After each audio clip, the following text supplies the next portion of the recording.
Ladies and gentlemen, have your attention.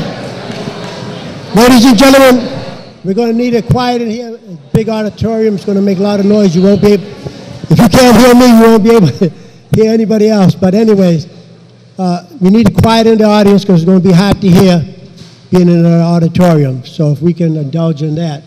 And I want to thank citizen participation, Mr. Roby, for bringing it up, and the point of order, Mr. Barrows. With his suggestion, we moved over here. Took some time, but I appreciate your patience. We're going to go right into the discussion of Westfield. Is there anything on Westfield? Walter, there's more people for citizens participation. Okay, because time essence, we had one citizen participation, and that'll be it for tonight.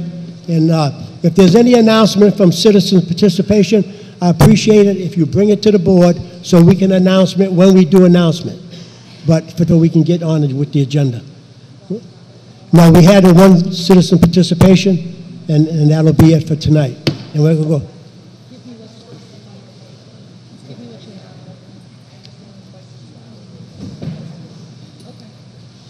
Okay, Westfield? Would you like me to speak, Mr. Chairman? Mr. Chairman, members of the board, Mr. Town Administrator. You have to talk right in. Oh, yeah, I'll try to do a little bit. How's that? Better? Okay. Yeah. I know at your last meeting you indicated that Westfield was going to be an ongoing agenda item. And what you have in front of you now is a revised copy of the RFP, which is substantially ready to go to the marketplace. The language has been complete. I made some changes, most especially with regard to the sureties that the proposed developer would have to put up to make sure that the project would be complete. The only items really left on the RFP in order for you to take it out to market, and it is literally market ready, would be to include the dates by which proposals would be going out, the dates by which they would have to come back, and then there were a couple of maps that the planner and the CETA director are going to include in as exhibits. So apart from those, I believe it's market ready, and I would certainly appreciate any comments that you might have as to further revisions you might seek, but it's approved as to form. Thank you very much. Does the board have any questions? Mr. Holmes. Thank you, Mr. Chair, and thank you, Rich, Attorney Bowen, for your work on this. What I'd like to do and see tonight is we had a timeline for all this, and to me it's kind of fallen off the tracks a little bit. That's why I asked the board's indulgence to put this on a weekly schedule. So what I'd like to do tonight is, if we only need to include dates and a couple of maps, through you then to Ms. Andrews. Oh, I saw your email this afternoon. When do you expect that the planner and the CETA director would have these maps ready for the document?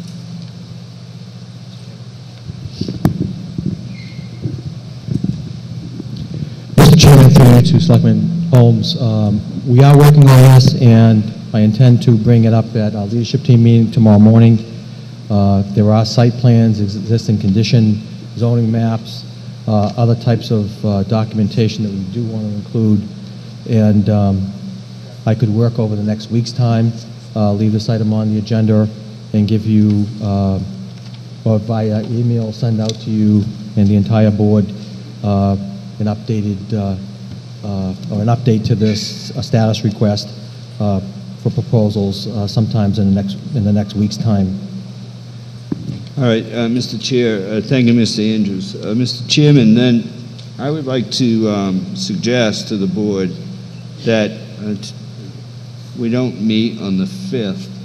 I believe our next meeting is on the 12th. Yes, yes, it is. Then if Mr. Andrews concurs that the maps and whatever else has to be done, then I'd like to see this document finalized by July the 12th, if that's possible.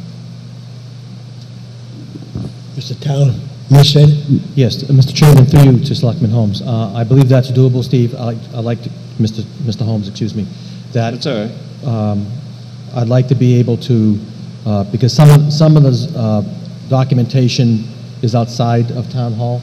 I'd like to make sure that we can get that documentation electronically to have it ready to go, and I will keep you posted over the next week's time. All right. And then get you the information in that timeline. All right, so that's fair enough, Mr. Andrews. If we could target the 12th for completion of the document, then I would say that we would, what I'm trying to do is just get back on a timeline and say that maybe the board would release the document for public bidding on July 19th, as long as it's ready on the 12th. And then what do we have to give Mr. Andrews, 30 days on the bidding process? Yeah, through you, Mr. Chairman, I'd say 30 to 45 days. 30, 45? That's correct. 45 days. So then the bids would be returned back to the town by August 31st. Fair enough? That sounds, through you, Mr. Chairman, sounds accurate. Then if the board has no objection, then I would suggest the date of release of the document, subject to it being done, would be released to the bidders on the July 19th, or that Monday, whatever that Monday is, and bids would have to be returned back to the town administrator's office by August 31st, 2011. I'll put that in the form of a motion.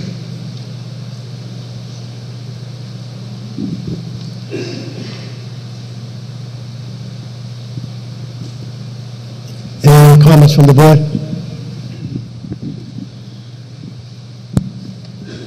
Mr. Chairman, I'd just like to say one thing. I'd just like to point out, I'm glad that this document is moving forward. I'd just like to point out that there is one provision in the document that may exceed the scope of the article at town meeting with respect to the maintenance and of the fields up at Westfield. This proposal actually goes a little bit beyond what I believe the article allowed in asking for a couple of additional, a soccer field, that a soccer field be built and a football field be built to standards developed by a certified athletic field architect, in addition to rehabilitation of the existing fields.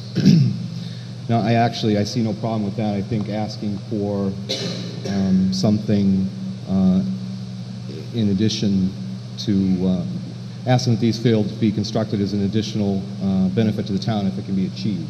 But I just wanted to point that out in the event, the board, just for the board's information. Any other comments? Ellen? Karen? None. If no, we'll move on to the next authorization. Excuse me, Mr. Chair, I made that in the form of a motion so that the town administrator could include those dates in the document. Do we really need a motion on that? If you do? I think as long as we've already stated it and it's on the minutes, it can't hurt.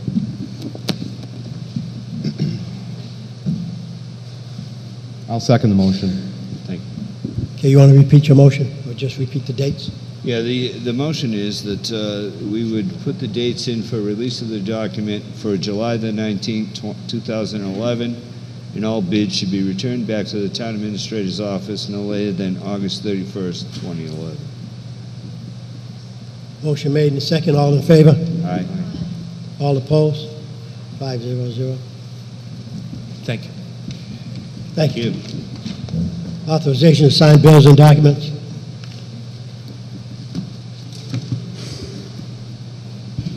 Mr. Holmes? I don't have any bills.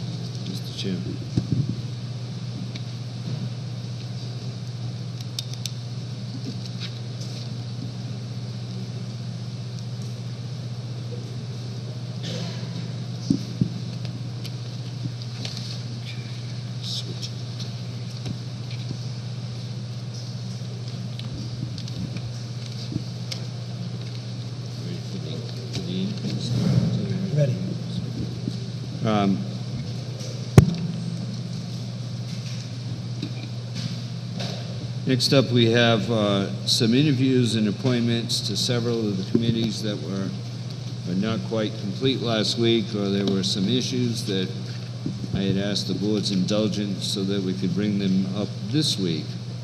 And the first on the list is the zoning. Mr. Holmes, I don't think they can hear. Then I can't see my paper. I'm sorry, I'll move it around. Last week we had many boards where we had interviews and appointments. And some of the boards we had some issues with, so I asked the board's indulgence to get them done this week. And the first one is on the Zoning Board of Appeals. The gentleman was unavailable last week, and so we've asked him to come in tonight. I know he was here a few minutes ago. Mr. Cronin, can you please come up, Mr. Cronin? He's in the back, Mr. Holmes. Mr. Cronin? And this is for an appointment to the Zoning Board of Appeals.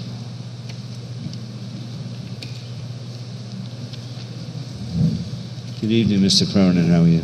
Good evening. How's everybody? Very well, thank you, sir. If you wouldn't mind, just take a few minutes and express to the board what your interest is in serving on the Board of Appeals. Sure. I have Wednesday evenings available. I served on the zoning board for about 9 years, and I got off of it when I became a selectman, and then I lost a couple of times, so I figured it's time to volunteer again. Zoning's one of the best boards in this town, and I think that my experience would help out. I believe you have 2 alternate positions open, so I figured I'd put my name back in.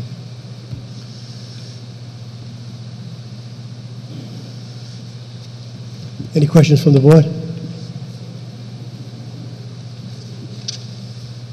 Mr. Holmes? Start down there if you will. Well, I asked for any questions. There aren't any. There. Mr. Snyder, Mr. Weaver? Mr. Chair, I don't have any questions, but since we're also appointing tonight, are you looking for a motion? Mr. Holmes, since you're in charge of the committee. We could do the appointment right now if you'd like, Mrs. Winslow. That would be fine. Thank you, Mr. Holmes. I make a motion to approve John Cronin to the Zoning Board of Appeals for a term to expire no later than June 30th, 2014. That would be an associate. Let me amend that. Thanks. An associate position for a term to expire no later than June 30th, 2012. That's a 1-year appointment. Motion made. Motion made in second. All in favor? Aye. All opposed? Unanimous, 5-0-0. Thank you very much, John. And Okay. I thought there'd be a whole bunch of questions. Okay. So I Thanks hope for it your was time. worth your time. Thank you, Mr. Cronin. Next on the agenda. You want to finish the zoning? Sorry. You want to finish the zoning? Right.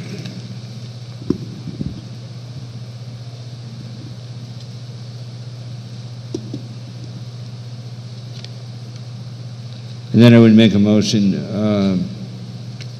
to reappoint Wilma Engerman for an associate member on the zoning board with a term to expire June 30th, 2012. Second. Motion made in second. All in favor? Aye. All opposed? Unanimous, 5-0-0.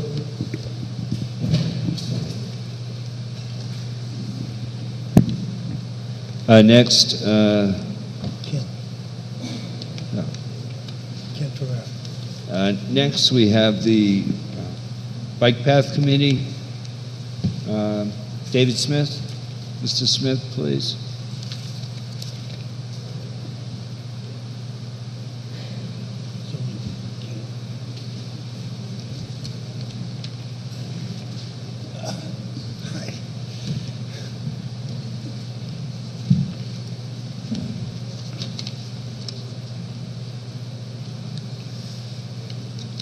Okay, Mr. Smith, go ahead and identify yourself. Okay, just basically, I started off with a bike path committee. You gotta get close. Got to get close. Oh, there we go. I started off with a bike path committee, and I went to join the Friends committee because the Friends was the financial part of the bike path. In other words, the financial collecting money and stuff like that, which you can't do. We've worked for 3 years as the Friends, became very involved with the bike path. I know about as much as anything about the bike path. I've done all I can do with the Friends, and now I want to go back to building the bike path. The committee builds the bike path, and the Friends supports the bike path financially. And so I've resigned from the bike path, or from the Friends rather, so I'm no longer involved in the financial aspect of collecting money, and now I'm going to be strictly trying to get the bike path built, which is going to be a monumental task, I'm afraid. So. I agree. Mr. Chair, Yes, go ahead. Mr. I Russo. believe that we already interviewed Mr. Smith, correct? Yeah. Okay. I just didn't want to subject you to the torture twice. I'm getting used to it. I did, if I might add, one of the suggestions is that there might be a conflict of interest. I called the ethics committee again and told them specifically that the Board of Selectmen were concerned about it, and their opinion was that as long as I'm not getting paid because I'm on the Board of Assessors, so as long as I'm not getting paid for that job and I'm not getting paid on the board, there's no conflict, and they, as a matter of fact, were quite pleased that somebody would be willing to sacrifice 2 of their days off for that. So. I appreciate that very much. Go ahead, Mr. Holt. Anybody else? Is there any other question? Are we at this time, are there no other questions? Well, thank you very much, Okay. Mr. Smith. Did you want to take a minute, though, and give the citizens a plug? You are on TV for the bike path. I'm sorry.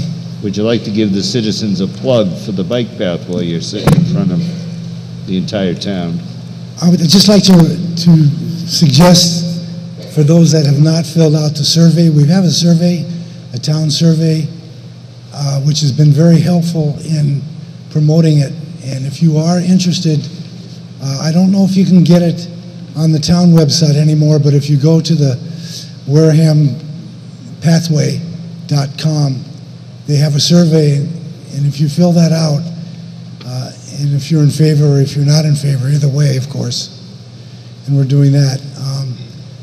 We're also starting a petition at the Swan Festival. If you would like to participate, see us at the Swan Festival.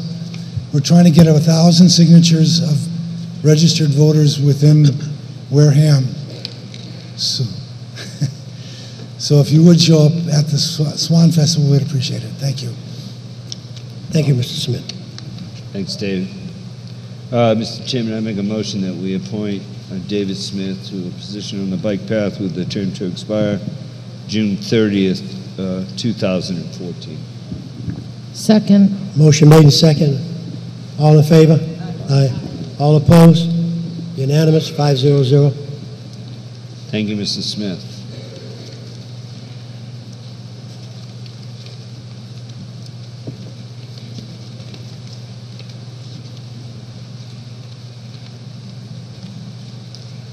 Mr. Chairman, members of the board, next up is the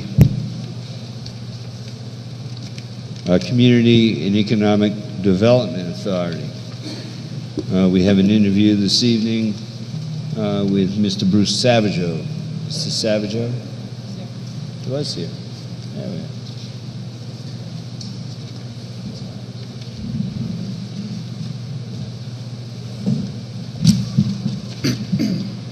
Evening, Bruce. How are you tonight?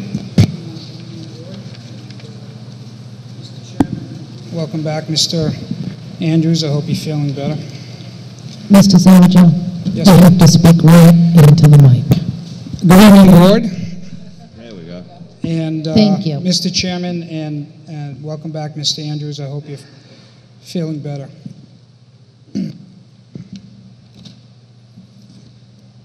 If you wouldn't mind, Mr. Savage, just giving the board a brief summary as to your interest in serving on. Yes, sir. Before I do, if I may, with your indulgence, Mr. Chairman, one issue with respect to Westfield, the RFP Review Committee's appointments are exhausted as of August 31st, and so the board may want to either reappoint or re-interview. It's your prerogative, but to keep on pace with the revised schedule. Thank you. So yes, so no. As far with respect to CETA, you know, I have always felt and I've always stated publicly that the single remedy, the single solution that this community has for its own fiscal and financial independence is economic development. There is really no other solutions remaining. For years, we've cut the budget. You know, we finally cut the municipal maintenance department by yet another $80,000. There is nothing to be cut. If we do, we're going to be closing departments. We need the additional tax revenues that economic development will produce. During my tenure and working with several boards of selectmen, by the way, you have I believe my public resume. I don't have a copy with me, but you'll see that I was the Board of Selectmen's liaison to the CETA committee for about 5 years. I also served on SERPED, Southeast Regional Economic Planning and Development, and within SERPED on the Master Planning Committee, which is the federal highway grant programs. And during my tenure, both as a selectman, liaison to CETA, SERPED representative, and Master Plan representative, I and the several boards that I served with, either directly or indirectly, contributed to the development of well over $200 million in Wareham reinvestment. The middle school project was $22 million, and we received 88% reimbursement from the state. That project was on time and on budget. The BDOD overlay district, that zoning, which I served both originating that BDOD agreement and also working with at the state level. It was defeated twice because of the tax scheme, but ultimately that resulted in a business development agreement with 80 Makepeace. That BDOD development, Rosebrook is just a portion of it. When it is finally built out, conference center, hotel, residential and retail will represent about $50 million of investment in Wareham. The mall, which we as a board all supported and provided sewer to, for example, $50 million additional $1 million. The Westfield project that we were just discussing, when it is finally built out, represents another $30 million of investment into the community. And I would say that if you added all that up, that would exceed $200 million. That's going to represent, when all is said and done, about an additional $1 million in tax-based revenue. The problem is we need an additional $200 million in development, commercial development, not only to increase our tax base, which would be about $2 million in additional revenue, but also to reduce the tax burden on the residents who carry 88% of the tax levy currently. If we could increase our tax growth through economic development, we can decrease the burden on them and increase our budgets substantially so that we could fund our schools without the frustration and confrontation at town meeting to get them funded year after year.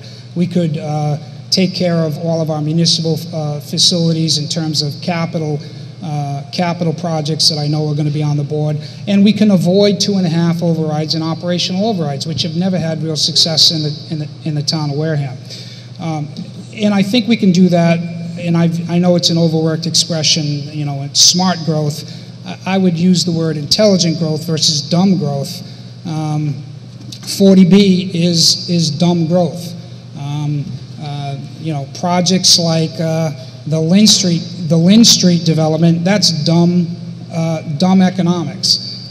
Other projects that we don't want to see, big box stores, that's dumb growth. Intelligent growth would be a sustained plan and coordinated economic development plan, and CETA is the best place for that to happen. That's exactly why I want to be on that board, because that, frankly, is where the genesis will come from as far as a revitalized economic plan, working very closely with the Board of Selectmen, the ZBA, the other land use boards, and the Department of Community and Economic Development, DHCD. Any questions from the board? Hi, Mr. Savageau. How are you tonight? Very well, thank you. I'm just going to hold this. My question is this. East Wareham is soon to be a ghost town. East Wareham Plaza, the Cranberry Plaza, there's going to be Stop and Shop in there and a dollar store. Do you have any vision as to what we can do with any of these buildings? They're already there, but they're vacant. We have vacant businesses in Onset. I think that you're absolutely correct about increasing our tax base and maybe building developments, but what are we going to do with what we have that's somewhat being abandoned? Well, that's a really, I believe, a very excellent point, and right on target with this whole development scheme. We're going to be reinvesting 13 to 15 million additional dollars in not only restructuring but re-engineering that road. And as I said last week, that's going to be vitally important to attract new business to a blighted area. We're not just bleeding buildings, but we have structures all along that corridor that are long since been abandoned or dilapidated. The CETA, through federal grant and SERPED grant, and as well as DHCD, should be working closely to identify new and potential businesses that could come in and revitalize those blighted properties so that we don't have to expand into the community and take up precious land that, you know, we all spend a great deal of money to preserve as open space. So I would suggest that that would be the starting ground, is to actually target that corridor as a redevelopment district. And the way that I would consider, I would recommend to CETA and the Board of Selectmen is to develop first a community and a business association in that corridor for that specific purpose, and then seek to develop and attract, once that restructuring and re-engineering is completed, to attract new businesses so we don't have to attract big box stores, which I think we can all agree from a tax base is good, from a quality of life is not good. Thank you. Any other questions, Mr. Snyder? I'd just like to comment, Mr. Savageau, I appreciate your comments regarding the infill of existing businesses, because I think that is that's a significant portion of the economic development that we need to attract, particularly up in East Wareham. And I think that you've done a very good job explaining what your vision is for the community, and your background in with the town boards, sitting on the number of boards and committees that you have, I think would bring a wealth of information to the CETA board. Thank you. I appreciate your contributions. Thank you. Mrs. Ronaldo. Mr. Cruz, I haven't asked any questions of any of the applicants, so I'm not going to, but I'm not sure which one of us had been asking. There's the CETA board, and then there's the advisory CETA board. Do you have an issue with, I mean, are you up for both? One, only one, both? Excuse me, I think the application only said CETA, so at the advisory board, we'll just hold off on that one. Thank you. Correct. Yes, to answer the chairman's point, that's the committee that I was interested on, was the CETA board, because they deal directly with DHCD and the advisory board does not. Okay. Thank you. Mr. Holmes?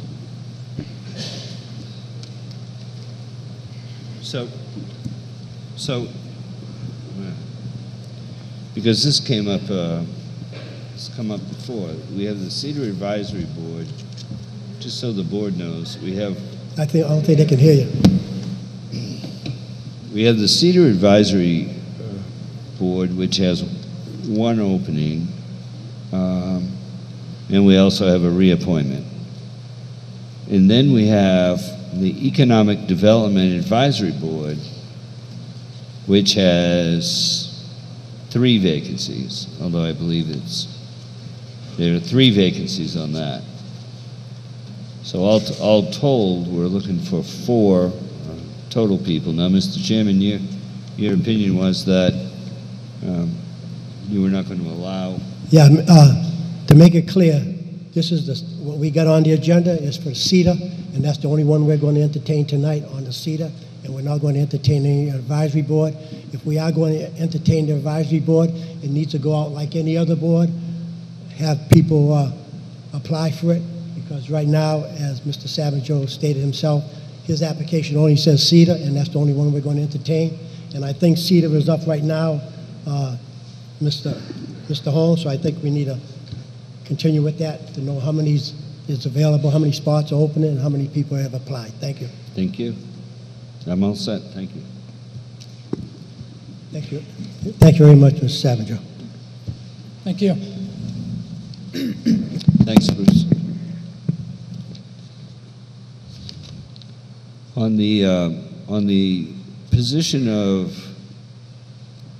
permanent member or full member to this Community Economic Development Authority, we've had 3 individuals apply over the last several months. We had Jennifer Peterson, Mr. Robert Brady, and Mr. Savageau. So first, I would make a motion to reappoint Ms. Jeffries, Joe Jeffries, to a term to expire no later than June 30th, 2014. Second. Motion made and second. All in favor? Aye. All in favor? Oh, yes. Let's call a roll call. Alan? I'm sorry, Mr. Chairman. Because I haven't heard anything from the rest of the board. Seconded that motion. I did. Karen. Go through this again. All in favor? Aye. Aye. All opposed? 5-0-0.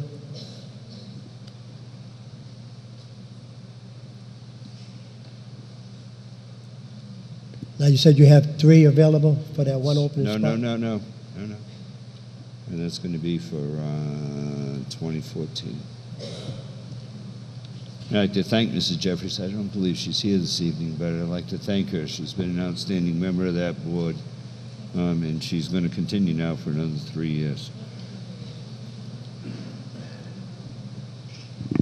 I'd like to just give a shout out to Joe Jeffries. She's been a valued member of that group, and she wanted to continue serving, and she does an outstanding job, and now she'll be appointed till 2014. So we have 1 position available for the full CETA board. 3 applicants, 1 vacancy. Well, I'll make a motion that... Do we have a recommendation, Mr. Holmes?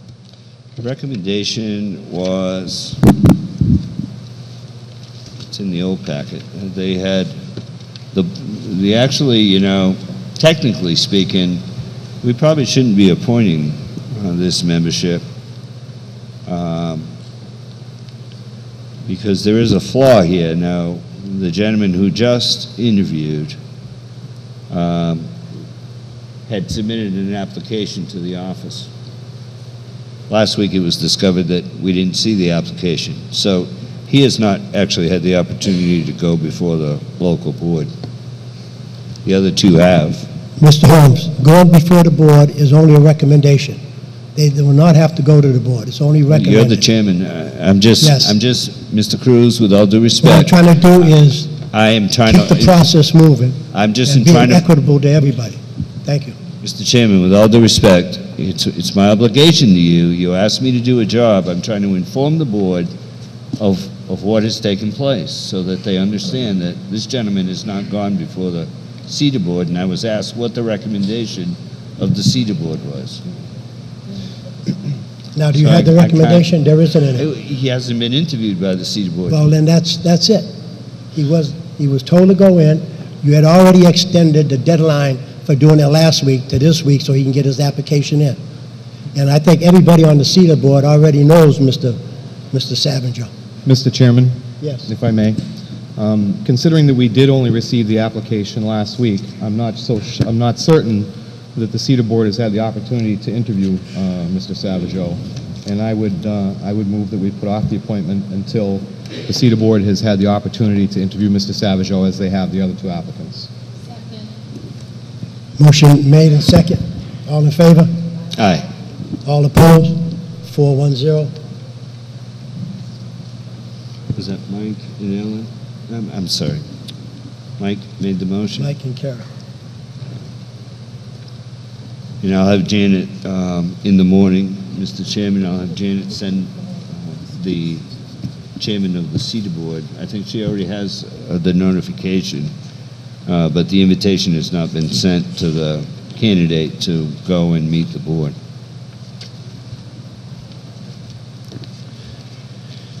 So at this point, I would make an announcement then at this point that there are 3 vacancies that exist on the Economic Development Advisory Committee to the CETA board.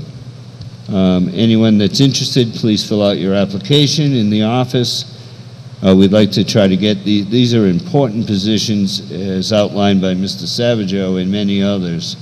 This is an important development committee to the town of Wareham, and we are seeking members, and we'd like to have some interviews next month to try to get these vacancies filled. It's a very important position. Thank you. Next up, Mr. Chairman, we have the Board of Health.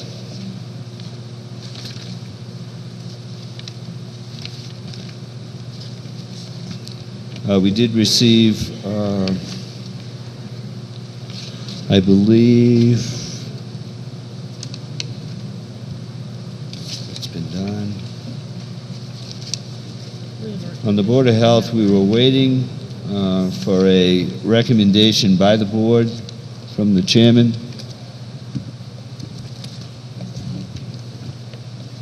And I got that. Oh, I just looked over there.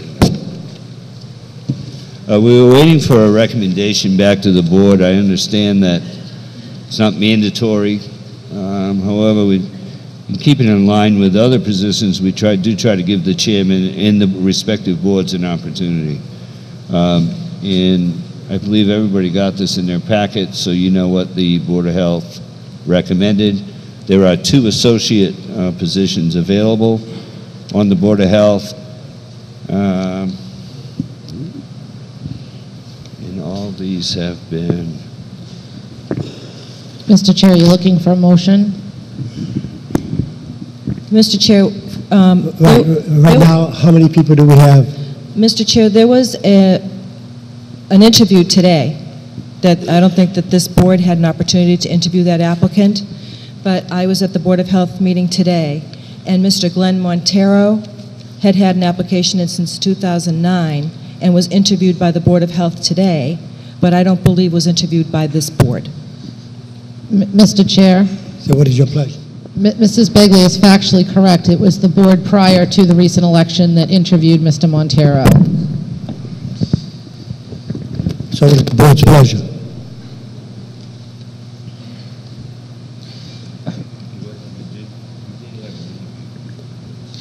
Well, my question would be, was that interview conducted before or after the recommendation was made to us? Before. So that individual was taken into account? prior to us getting the recommendation.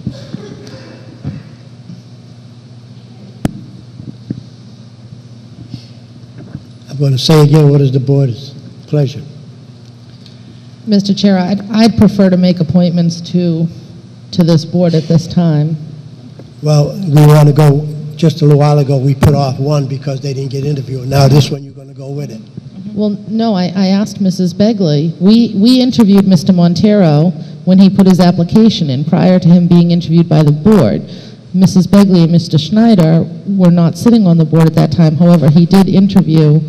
I mean, if we want to be technical, then we would have to re-interview a number of different candidates that have been interviewed and sitting in the file. But Mr. Montero was interviewed by our board previous, and if I heard Mrs. Begley correctly, and I may not have because the acoustics are bad in here, Mr. Montero was interviewed by the Board of Health prior to their recommendation letter to us. Mr. Chair, through you to Mrs. Winslow, that may be true, but you had the opportunity to interview him. I had the opportunity to be there while he was being interviewed today, and Mr. Schneider was not afforded that opportunity.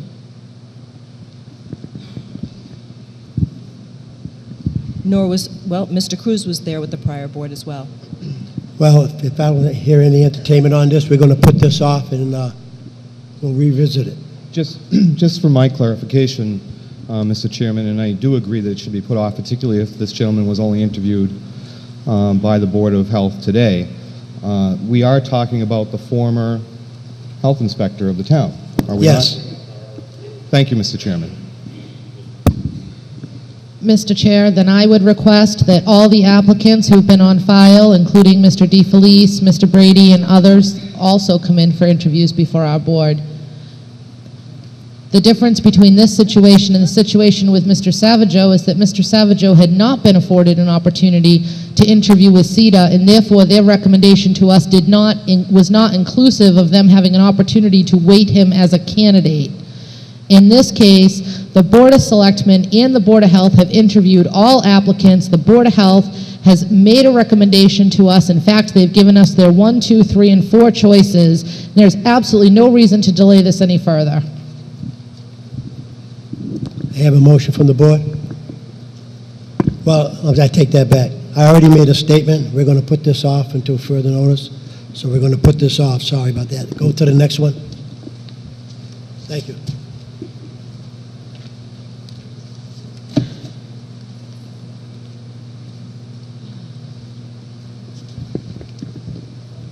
Next up, Mr. Chairman, is the Library Board of Trustees.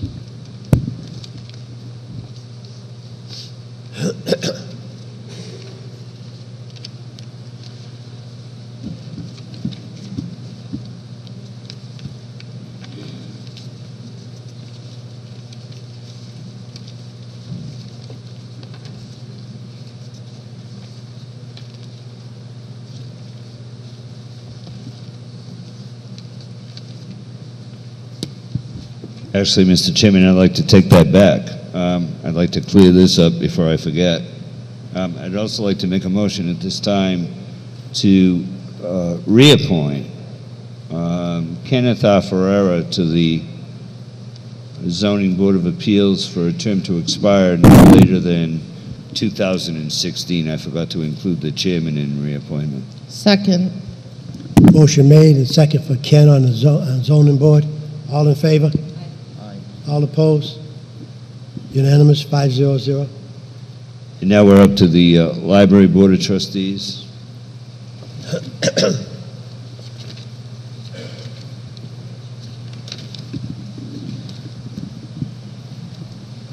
Mr. Chair, through you to Mr. Clerk, how many applicants do we have on file for the Library Board of Trustees?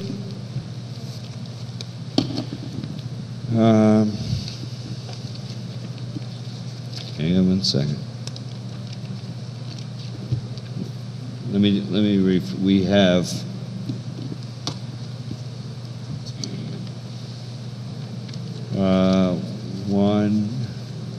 we have 1, 2, 3 positions available.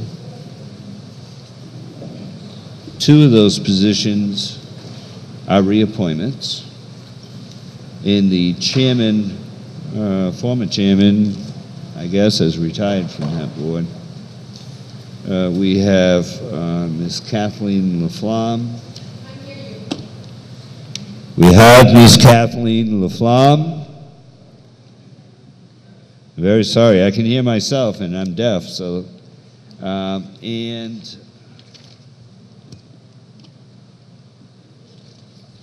Lee Carmody is up for reappointment. Kate Furler is up for reappointment.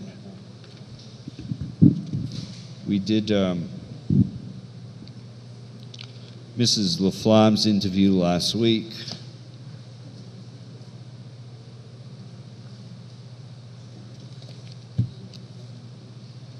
That's all I have.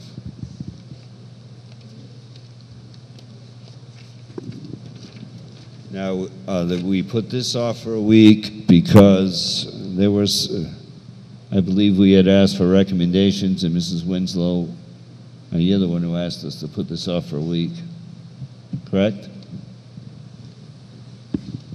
That's correct, Mr. Clerk. In the past, the board has not necessarily made recommendations. They are looking to create a process by which to make recommendations, which is something that we're going to work on. However, the new chairman of the board did make a recommendation to us today. It seems like he may want to say something. Should we let him? I vote no. Now, what does this pertain to? Are you the chairman of the library? Yes, Mike Flaherty, Chairman of the Library Board of Trustees. To talk right into the mic. Okay. Closer. Okay. Thank you. Are you guys in receipt of that message today about the recommendation for Kathleen Laflamme? Yes. Yes, the Board of Trustees did vote to recommend her.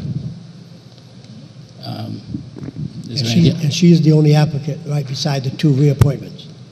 The only one I'm aware of, yes. Thank you. Mr. Clerk? Thank you very much.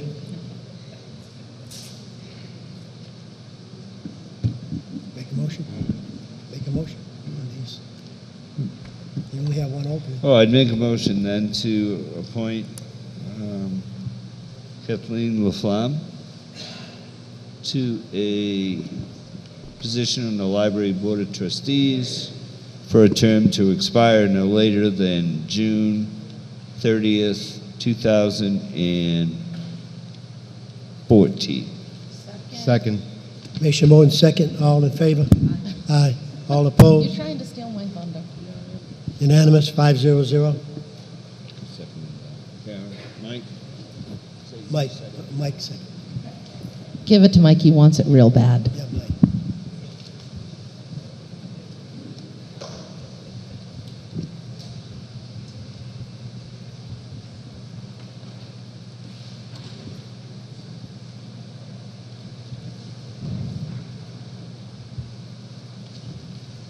And then you have the two reappointments, and there's a letter from the outgoing chair, so if somebody wants to make that motion, that's fine with me.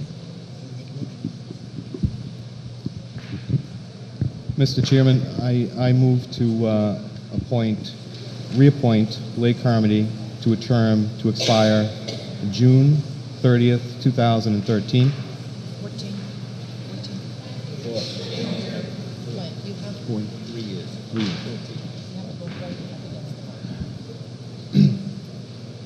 I move to reappoint Blake Carmody to a term to the Wareham Board of Library Trustees for a term to expire June 30th, 2014. Motion made. Second. Motion seconded. All in favor? Aye. All opposed? No. 4-1-0. Mr. Chairman, I move to reappoint Kathleen Furler, to a term to the Library Board of Trustees for a term to expire June 30th, 2014. Second. Motion made. Motion second. All in favor? Aye. All opposed? No. 4-1-0.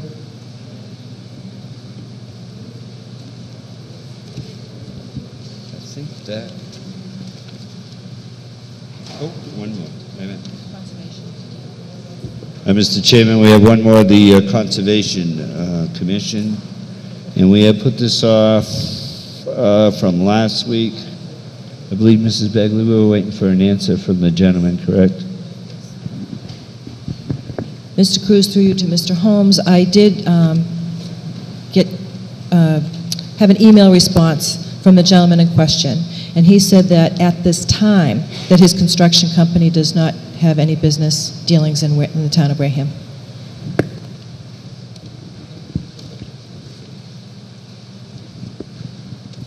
And I think past practice was that they would have to sign something, right?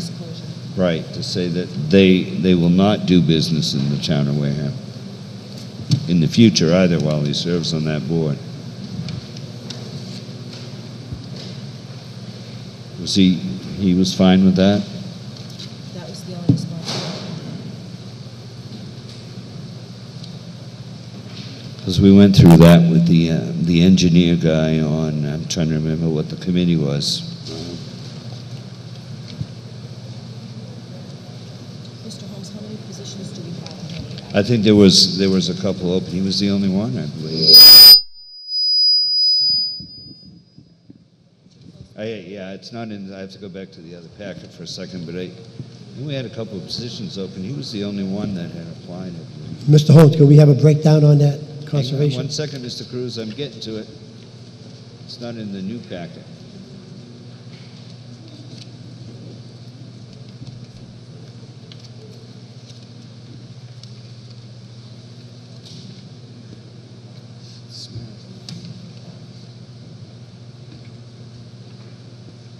Do you have yours with you, Mrs. Begg?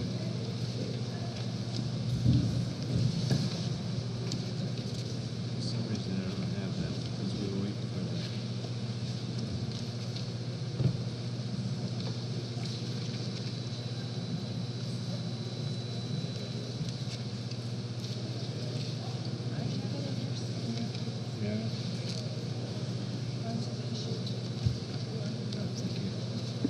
On the Conservation Committee,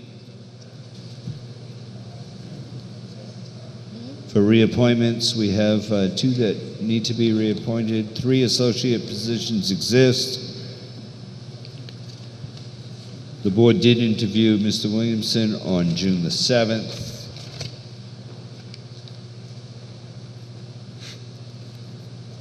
So we have, okay, so on the Conservation Committee,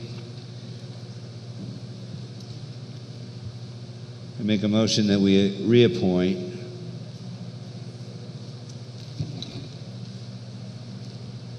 Mr. Kenneth J. Baptista to term to expire no later than June 30th, 2014.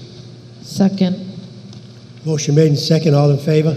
Aye. All opposed? I have a motion Unanimous, 500. Motion to reappoint Douglas Westgate to a term to expire no later than June 30th, 2014. Second. Motion made and second. Time out. I withdraw that motion. I withdraw my second. Thank you. The associate member is 1 year. So, Mr. Westgate, to a term to expire no later than June 30th, 2012. Trying to add years. Second. Motion made and second. Douglas Westgate. And I would make a motion to appoint Peter Williams. Hold it. Let's get one done at a time. We have to take a vote. All in favor of Douglas Aye. Westgate? Aye. Aye. All opposed? And I would make a motion. 500. No, sorry, I did it again. Mr. Chairman, and the board members, I make a motion to appoint Peter Williamson to a term to expire no later than, as an associate member, to a term to expire no later than, oh, wait a second, he's an associate. No voting power. So it's not subject to a disclosure form, would it? Oh, sir, you're too kind. You shouldn't have. Or does it need to just- Well, no, we can't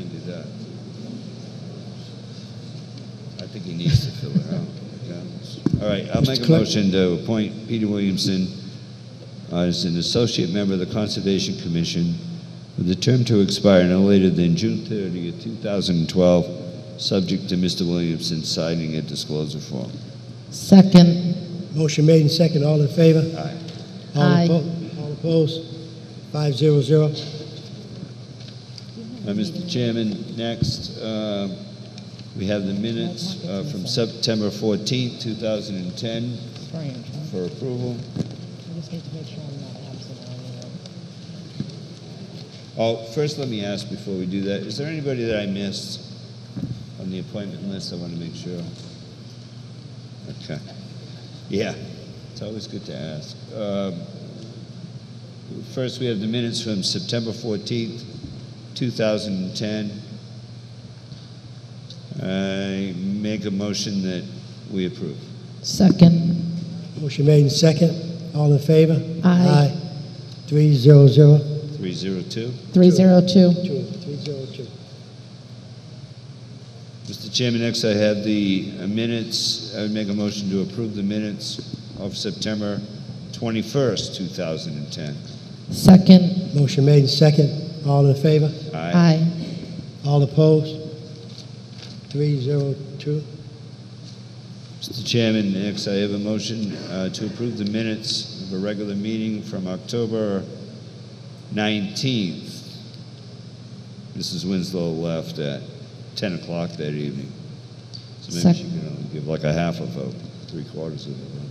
You want me to half a second? Yeah, was that a motion? That's a motion made. You second. Second. All in favor? Aye. Aye. All opposed? 302. Mr. Chairman, next we have minutes. I make a motion to, make a motion to approve the minutes of December 7th. You need to second this. Yep, second.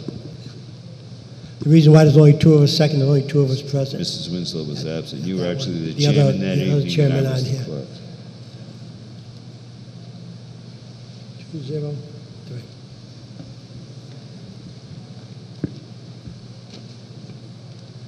Next, we have the minutes of, it's an open meeting. Yes, minutes of an open meeting on June 14th, 2011. Motion made. Everybody was here, except for me. Second by Mike. Oh, actually, this was the meeting we had on the census. All in favor? Precincts. All in Aye. favor? Who Aye. seconded the motion? Mike. Okay, thank you. 500. Mr. Cruz, that takes care of all the minutes, and now you're off to Mr. Andrews' report. Okay, town administrator's report. We're going to try to make this brief. Mr. Chairman, I will make it very brief. I'd like to introduce Elsa Miller, who is our new Director of Assessment. Elsa, just come up just briefly, just say hello, and I want to introduce you to not only the board, but the listening audience, the audience that's here. Welcome, and welcome to our leadership team. Thank you. This is my indoctrination. Maybe a little closer. For, but I'm very pleased to be under Mr. Andrews' reign of fire here, and to meet all of you on the board. I've met several of you during the this is going on. It's okay, yeah. Not me, which was very long. I think you've all seen my resume. I came into Mass Appraisal when Proposition 2.5 first hit the city of Boston, and then I started working as a real estate appraiser. I'm a certified appraiser in the state, and I have been assessing in the town of Hull for the last 2 years, and I've been on the board in Cohasset for the last 13 years. So I'm looking forward. I wanted a waterfront, water view community, and I found one. Great. And I'm very pleased. Thank you. Thank you, Elsa. Appreciate it. Welcome aboard. Thank you very much. Hold the applause, please. Mr. Chairman, I'd like to jump down, if I could, to item E and ask Larry Gaines. Larry, just come forward just briefly for a minute. On the 16th of June, Larry and I attended along with Yvonne Stone and Dolores Cabral We received a $2,000 grant for the town. Doesn't sound like a lot, but I just wanted to make mention that it is very important. We will be expanding our nutrition programs for our seniors and our programs through the Council on Aging. And Larry, maybe you can just give us an update. It was a pleasure to be with you at that award ceremony, and congratulations. Thank you, Selectmen, Mark, and audience. I think it's the first move Waraham's elderly have made to show the town that there are many, many seniors really, truly in need. And this particular goal was to get the grant from United Way, which you were so graciously to award us, and to supply the Council on Aging with a new way to do their pantry, to give all of the seniors in town over 60 a better nutritional value of balanced food from our Council on Aging. And that's basically what it's all about. We're 3/4 of the way to the goal, and hopefully we'll have it in place no later than the end of August. Great, thank you, Larry. And through you, Mr. Chairman, I want to thank you and the entire group, the Friends of Wareham Elderly. We have identified room 108 in this building, where we will have that refrigeration unit, and once again, we'll be able to get more nutrition both through our programs and through outreach to the elderly here in town. Thank you, Larry. Thank you. Thank you. Mr. Chairman, if I can go back to, I'll take B, C, and D at one time. I was not able to be here last week. I wanted to make mention that Chairman Cruz and I have been attending the regional planning for the full depth reconstruction of Cranberry Highway, Route 6 and 28. Our money is on the line. If we don't make our move to get this project off the ground, it will go to another community.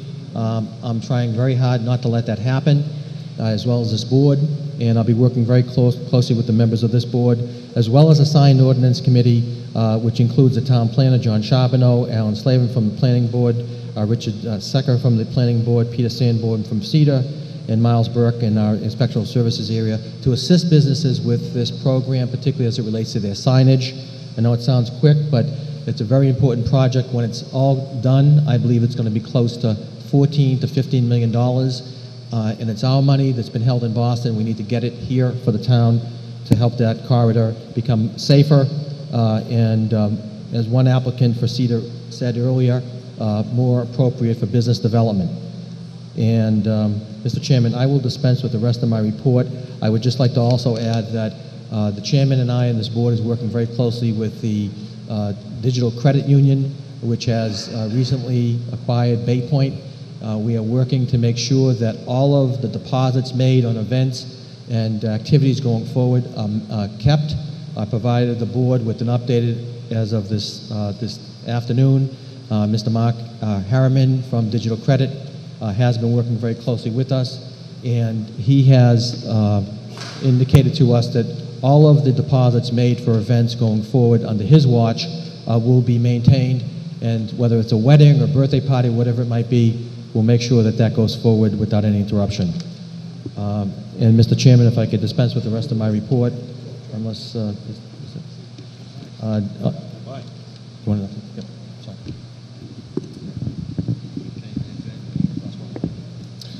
Mr. Chairman, through you to Mr. Andrews, I'd just like to have an update on the DECA safety issues.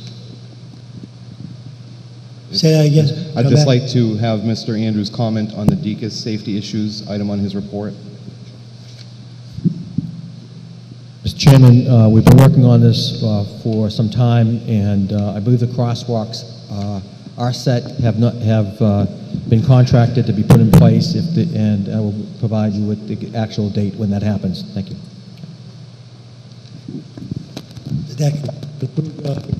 It does, Mr. Chairman. Thank you. Okay, we're going to go right into town business on the extension of CDM contract. We're going to move that to the end after contract 3. Right now, we'll do the cell phone tower on 58.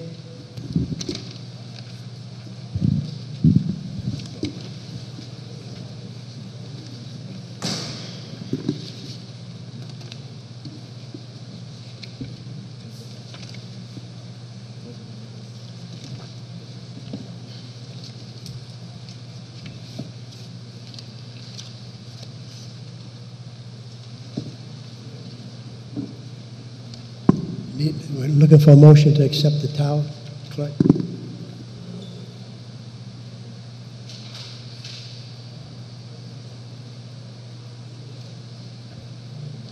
Do I hear a motion?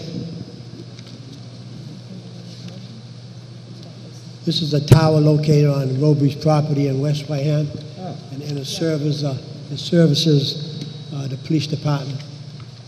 So we need a consensus of the board. Make a motion we accept the,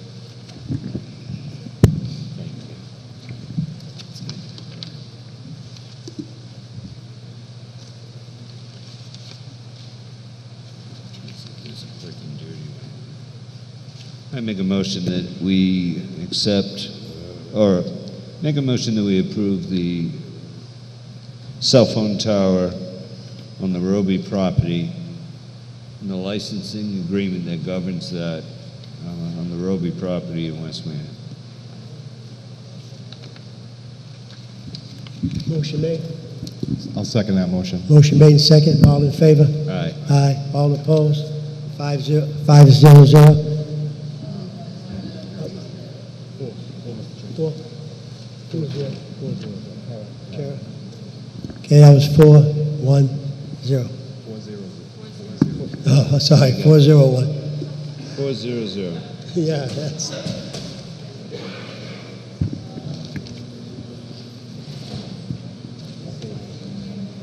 Okay, I guess this is what most of us been waiting for, or half of us, I guess. That's an update by the council on Lynn Road. Council, step forward, please.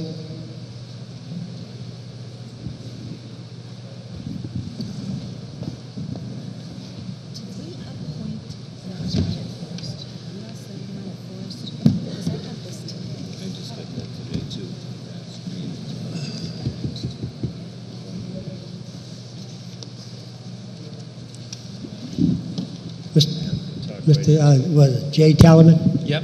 Okay. Good evening. I've been looking into... Talk right into it. Right into... We've been looking at this issue now for about a week and a half.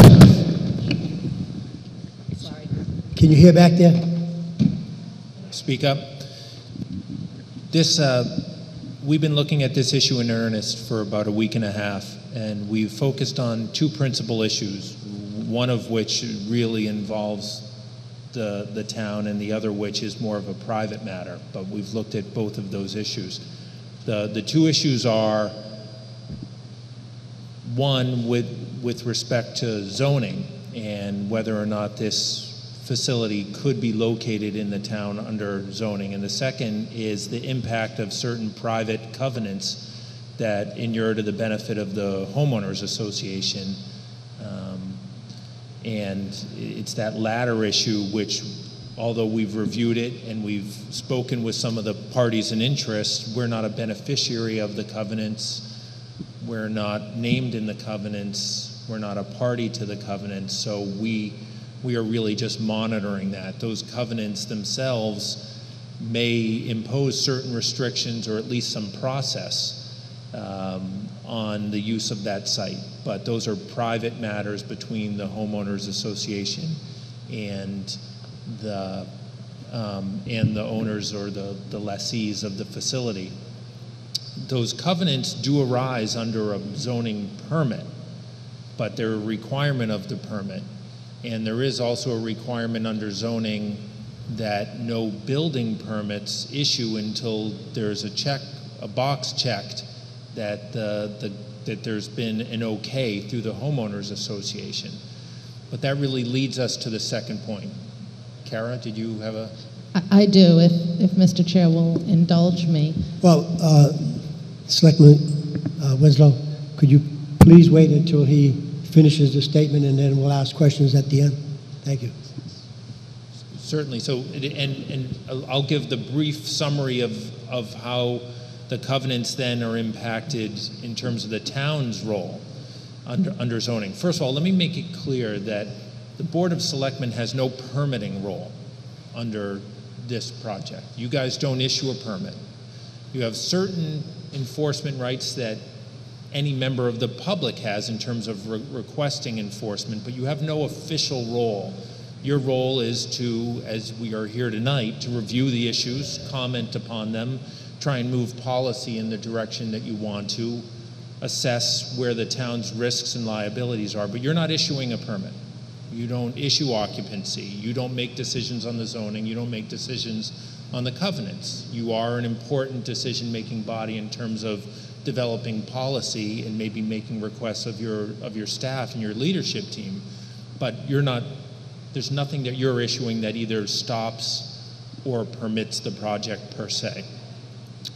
On the zoning issue, and there's been a fair amount of written about this, it's not particularly intuitive. What we have and what the words that you hear over and over again is something called the Dover Amendment.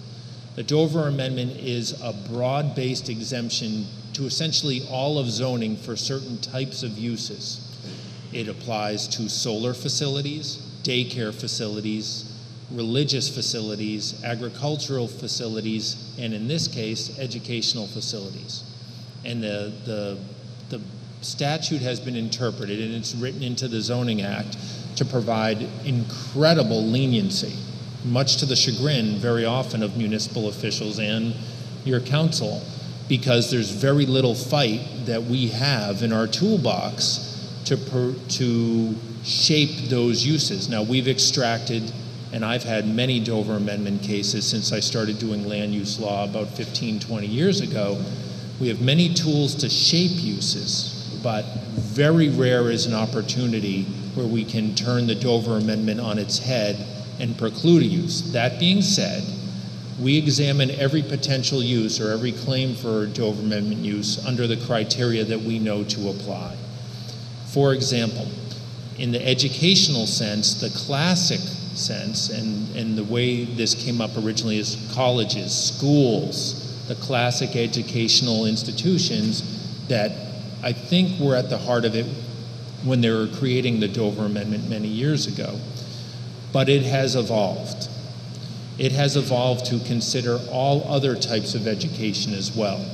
There are, even though this issue is certainly, well, it's not entirely novel to Wareham, but there has been another group home educational facility in Wareham that we're aware of, and maybe more than one, but this particular issue is new to most of the residents of Wareham and new to your board and many of the other boards and officials in town.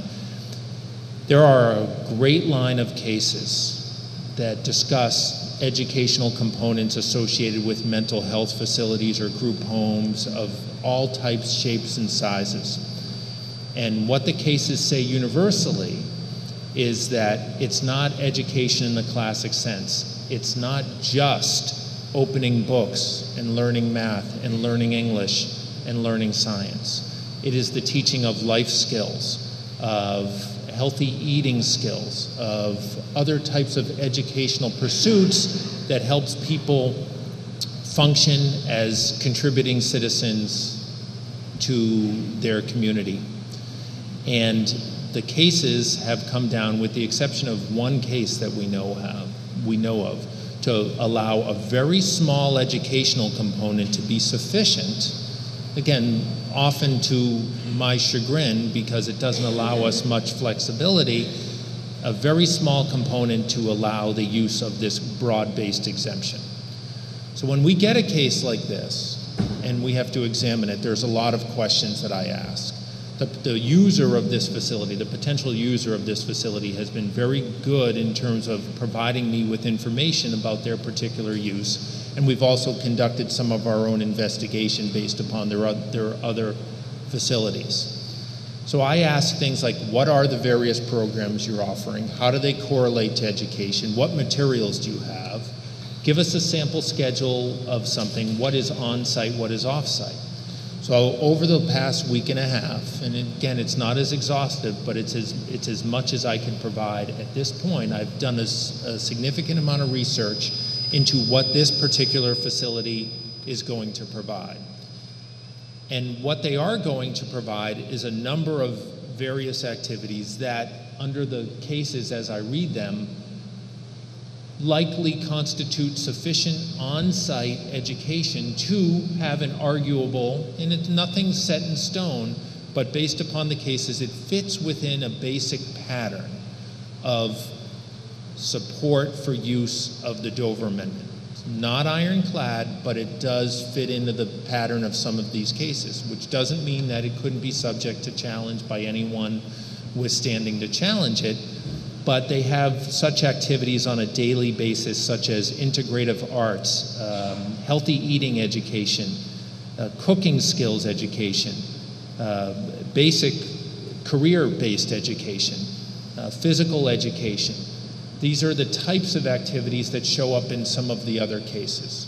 Does this one provide a unique slate of activities that don't mirror exactly the other cases? Sure it does, but it does fit into those patterns.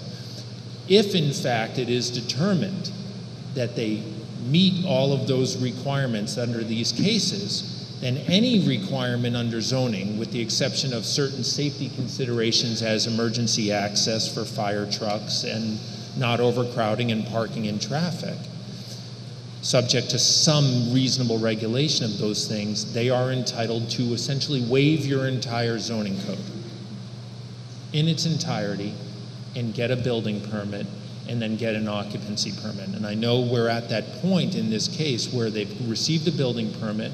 I know that the occupancy permit is presently on hold. So these are the decisions that your inspectional services have to make. If and when the inspectional services team decides to issue any of these permits, those are appealable events by, again, either a local official that has standing or any member of the citizenry that has standing to make a complaint. If they make a complaint or appeal a building inspector's decision, then it goes up to the Zoning Board of Appeals where a hearing would be held to determine if they are indeed entitled to the Dover Amendment. We go through the process again. We examine the uses on site and we help the Zoning Board craft a decision. We give them the benefit of our experience, et cetera, and then we move on from there. If a party is dissatisfied at that point, then they can then take this issue to the courts. And again, the process starts all over again, what we call de novo. So the facts are heard again, and the courts then decide if they are in fact entitled to the Dover Amendment. There is another element to these though too, and I'm getting close to the end of my brief statement, and I'll be happy to answer your questions. And that is that recently, there has been a lot of suits, well not a lot of suits, but some notable suits both against communities and against other people who would raise complaints, whether they be local officials or members of the public, in the nature of civil rights. And that is that when people, some users or some other advocates of some of these facilities have brought suit against local officials, and I've been involved in some of these suits as counsel for both towns and local officials, they'll bring suits claiming you're violating the civil rights. Now, just today, I was contacted by the Attorney General's office to let me know, and I don't know if this is, I don't believe it's a scare tactic, I think it's just a heads up, that the Attorney General's Department on Civil Rights has essentially been notified of this matter. My comment to them is, we have not taken any action as a town adverse or for the project in any way, shape, or form, and I'm not aware of anyone else who has taken such an action or is trying to prevent or have an impact on this. Thank you for the heads up. We'll be sure to keep you posted. Nevertheless, it gives me as counsel who has to take a conservative line for you all to keep you guys out of liability. It gives me some cause for concern that there are a lot of eyes watching this. So I want to be very, very careful as we move forward to make the right decisions, to provide you the counsel that you want in any way, shape, or form, regardless of the direction that you or the building inspector or the zoning board wish to take in this. So I know that this has come at you guys at light speed. I know it's controversial. The controversy I completely appreciate. I've been through this in 5 or 6 communities now. It is never easy, and there's always a lot of concern. I'm happy to answer any questions. Questions for the board? Kara, I think you have one. Thank you, Mr. Chair. a couple things. If we can go back to your earlier statement about the actual issuance of the building permit. This, as you mentioned, this particular subdivision has covenants. And these covenants are very, very specific. So if I lived on Lynn Road and I wanted to put up a purple shed, I have to go to the homeowners association and say, I want to put up a purple shed. And the homeowners association says no. If I come to the building department and try and pull a permit, aren't they going to look for the homeowners association approval? This is why the intersection of the covenants and zoning are important for everyone to understand here. First of all, I've seen one of several covenants that I believe apply here. I haven't seen all of them, and I do think the one covenant that I have seen does have a private right for the homeowners association to insist on their approval. There is a recent case that is an important recent case that suggests that private restrictions, such as covenants, are not waivable by the Dover Amendment. So the people who have private rights under a covenant don't have to worry about the Dover Amendment per se in terms of somehow precluding or prohibiting their enforcement of those covenants. So I think that's important to note. You also have, as a creature of your zoning bylaws, as well as the permit that was issued for the subdivision, a requirement that the building department check a box before, essentially state that they won't, they can't issue a building permit until there's been a sign off by the homeowners association. However, the effect of the Dover Amendment, which provides exemptions, provides an exemption from that requirement as well. That is a zoning requirement. Those are the types of requirements that you can waive by action of the Dover Amendment. So while they could collect that sign off, the building inspector's decision is based upon compliance with zoning. The fabric of zoning is twofold in this case. The permits issued for the subdivision, as well as your zoning bylaws. The permits and the zoning bylaws are essentially waivable under the Dover Amendment. The actual covenant that is granted and benefits all the private parties is not waivable, but the building inspector's analysis under zoning is waivable, and that's what has happened in this case. Okay. So to understand you, if I lived on Lynn Road and I wanted to open a daycare, because that's covered under the Dover Amendment, correct? Child care? I could come to the building department, get a permit to add an addition, and paint the entire house purple, and there's nothing they can do. They have to issue the permit, and it's solely up to the homeowners association to deal with. With an important caveat to that. First of all, you have, two important. You can't just be any daycare. You have to be a licensed facility, cognizable by the Commonwealth. Well, there's a lot of unlicensed daycare facilities. But let's assume that I'm a licensed daycare, and my theme color is purple. Right. The color itself, I don't think we have any control over in terms of what happens at the building department. Under the Dover Amendment, we're allowed to provide reasonable controls on things in terms of the level of activity. For example, one of the areas of analysis that I undertook when I got this case on my desk was to talk with building services and ask them about, is there enough parking?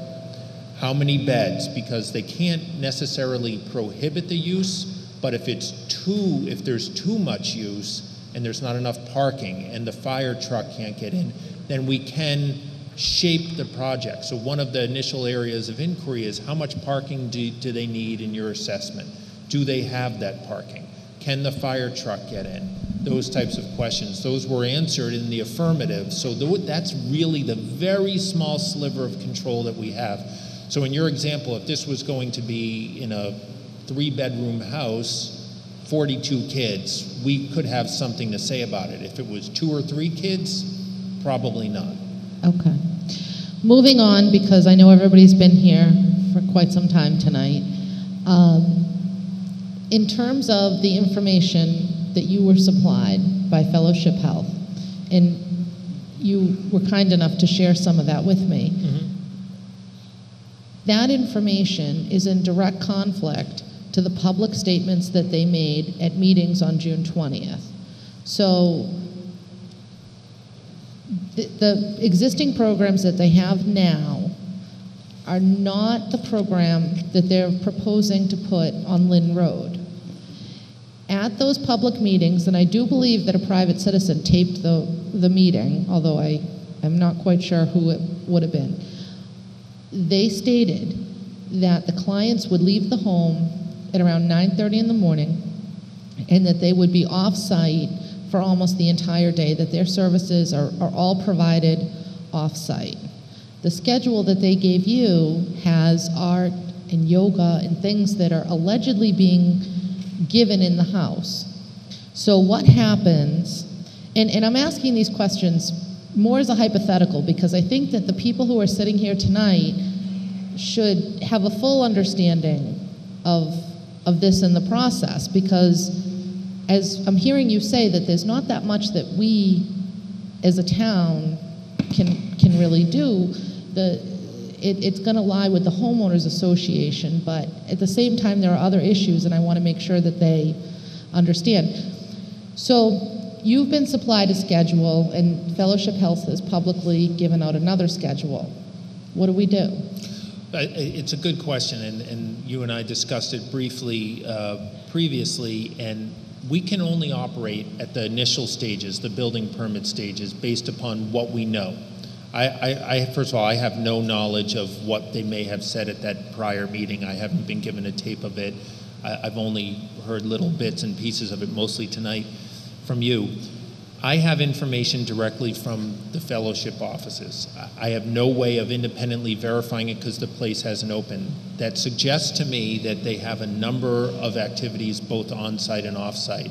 And among the on-site activities are those types of activities that are educational in nature.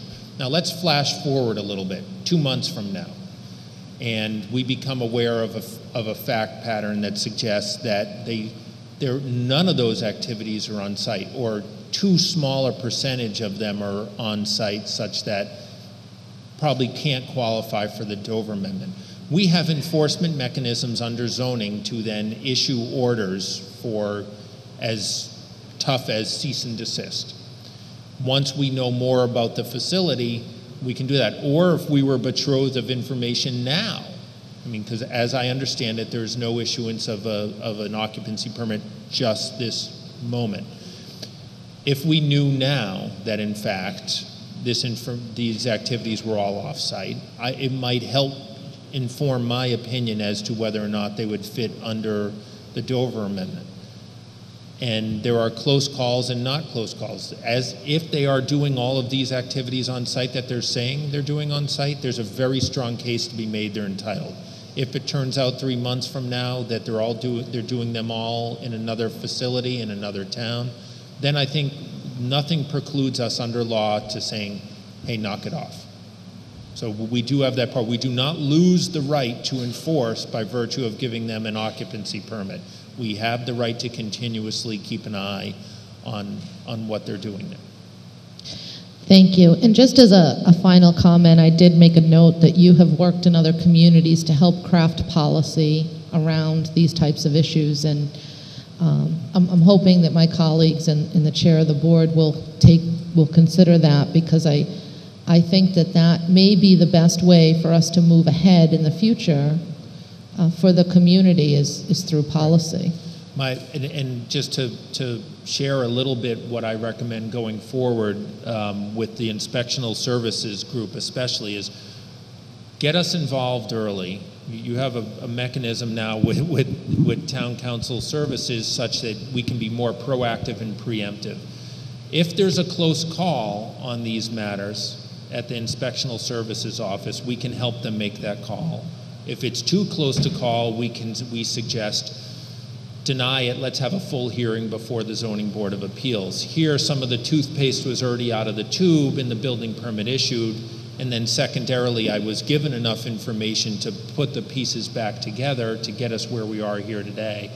But we like to be involved and help if we can, and help the building inspectors ask the kinds of questions that I've asked of Fellowship. And let me reiterate that I'm not sure what they said here a couple weeks ago. I'm not sure exactly what services they're going to do, but they have been an open book to me in terms of giving me the information I've requested. It would have next time, and hopefully there's not necessarily a next time, we do this inquiry early in the process, get the neighborhood informed, get your board informed, get everyone informed, so that there's less mystery surrounding it. Any other questions from the board? Mr. Chairman? Mr. Snyder? Part of the problem with this whole process is the fact that it has, at least from the residents' perspective and from the town's perspective, is that it has not been an open and transparent process from either the state or the contractor or the service provider. Can't hear you. I want to be very careful about what I say here because I'm very conscious of the potential for discrimination claims. Can't But hear you. But I do have a question. If you can elaborate at all on how this particular property would fall under the Fair Housing Act of 1964. In particular, even under that act, active drug users and sex offenders are prohibited from occupying certain housing simply for the fact that they could potentially, or they do oftentimes represent an immediate health and safety risk for residents of the community. And that is straight from the Fair Housing Act. Can you tell me how that applies in this particular situation? Well, the Fair Housing Act certainly applies. Much of that is handled at the licensure stage with the DMH. We're always happy to make comment and investigation on that. We don't have as much role. There are sex offender registration requirements, of course, but DMH is going to handle most of the licensure and review under the Fair Housing Act. That's not to say that there isn't a potential complaint and certain appellate actions under the Fair Housing Act, but most of that stuff gets handled through the licensure aspect when they screen for the types of residents that they have in, and then they have a lengthy application and review process for each particular client that they bring in as well to make sure that they're within the four corners of the particular license that they're getting from DMH. There isn't always, we don't get involved as a community at that licensure stage, although we're certainly entitled to review any public records that exist on anything like that. I was at one of the meetings that took place with the vendor and the state, and the question was posed whether or not the facility would house, whether or not query reports would be performed on the potential residents. They didn't have the answer to that question. They didn't know the time frame in which sex offenders were required to report to the police department and register with the town. That concerns me. And I think there were several other board members present at that meeting. But I certainly do understand that we have to be careful of civil rights complaints. I think, from my perspective, the fact that there's been a lot of information, hopefully forthcoming from this, that is helping the homeowners association to address the problem as well. Now, I know that the building permit was issued on April 14th, and it was issued based upon, it basically was issued to the former owner of the property. I'm sorry, what was that? The building permit was issued on April 14th. Right. It was issued to the former owner of the property, not Mr. White.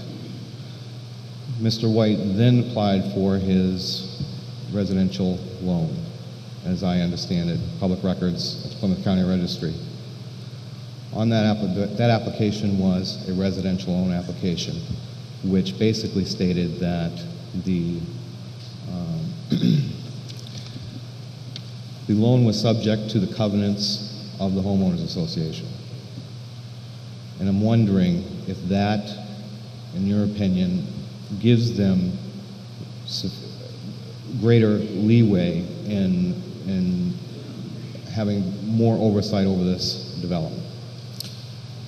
From my perspective, and I've spoken with the inspectional services, we've had them, there was a certain amount of misinformation in terms of exactly what the application was for and under what department. They've revisited the various use codes under the state building code, and the permit, it would not have altered their decision as to whether or not to issue the permit. Combined with the various exemptions that exist under the permit, as well as the various requirements under it, in combination with the Dover Amendment, which takes care of the zoning complications, they feel, and I got a memo from the building department late last week, that they feel that the permit was validly issued at that time. They're withholding, on my advice, or were withholding and are still withholding, I take it, the occupancy permit until we sort through the Dover Amendment questions. At this point, I've done, I think, enough analysis that they can make a call on that. That independent review and decision to either issue or not issue that occupancy permit is subject to further appeal and review. And I'd submit that independent of the issuance of that, and the issuance of that is itself appealable by the homeowners association. The homeowners association likely has other remedies too under the original building permit or otherwise. There are complications to that, and I wouldn't begin to give them legal advice on that. As I understand it, they may have legal counsel, very good legal counsel, in fact. But there are various rights and remedies even to challenge what has gone on already and what may happen, what may be issued in the future. I think that, you know, we do learn as we move forward, and there always seems to be the need to create new policies, et cetera. And I know that several other communities have adopted, you know, certain ordinances or bylaws related to sex offenders in particular. For example, you know, I don't believe the town of Wareham has an ordinance that says that a sex offender must stay away from stay within 1,000 feet away from a school or something like that. And I'm wondering, well, I'm not wondering, I'm thinking that, you know, as we learn and we move forward, that those are the types of things that we need to be looking at. That area of the law can be a bit tricky. We do review regulations that some of that is the state has covered the field and we don't have the power to issue our own local regulations. Some of that we can add more stringent regulations, and we're happy to review any policy that the town wants. From a basic land use perspective under the Dover Amendment, we try to work with the boards to develop a process so that a building inspector whose head might be spinning over a tremendous amount of information and controversy has the power to kick that maybe up to further analysis, either through council or through an open hearing before the Zoning Board of Appeals. I hate to put a single individual, such as a building inspector, in charge of such a massive decision that he may be unsure about when we can provide a certain amount of help. I mean, that is the way that we structure our services to the town. We don't charge by the hour, as you know. We try and have kind of more of a slate of preventative services. This fits squarely within that goal of ours. We don't want trouble to happen and then have you call us. We want to be there. You know, we can't rewrite history on this one, and we're working with it to get it in the right posture, and I think we're doing as good a job as we can given the circumstances, but we want to be there to help you early on in the process. Mr. Holmes? Mr. David? Steve, this one. Yeah, I guess I can try this one. Thank you very much, Jay. I'll tell you the same thing I told Rich last week, and it goes to some of your comments. I apologize on behalf of the town for putting you in this position.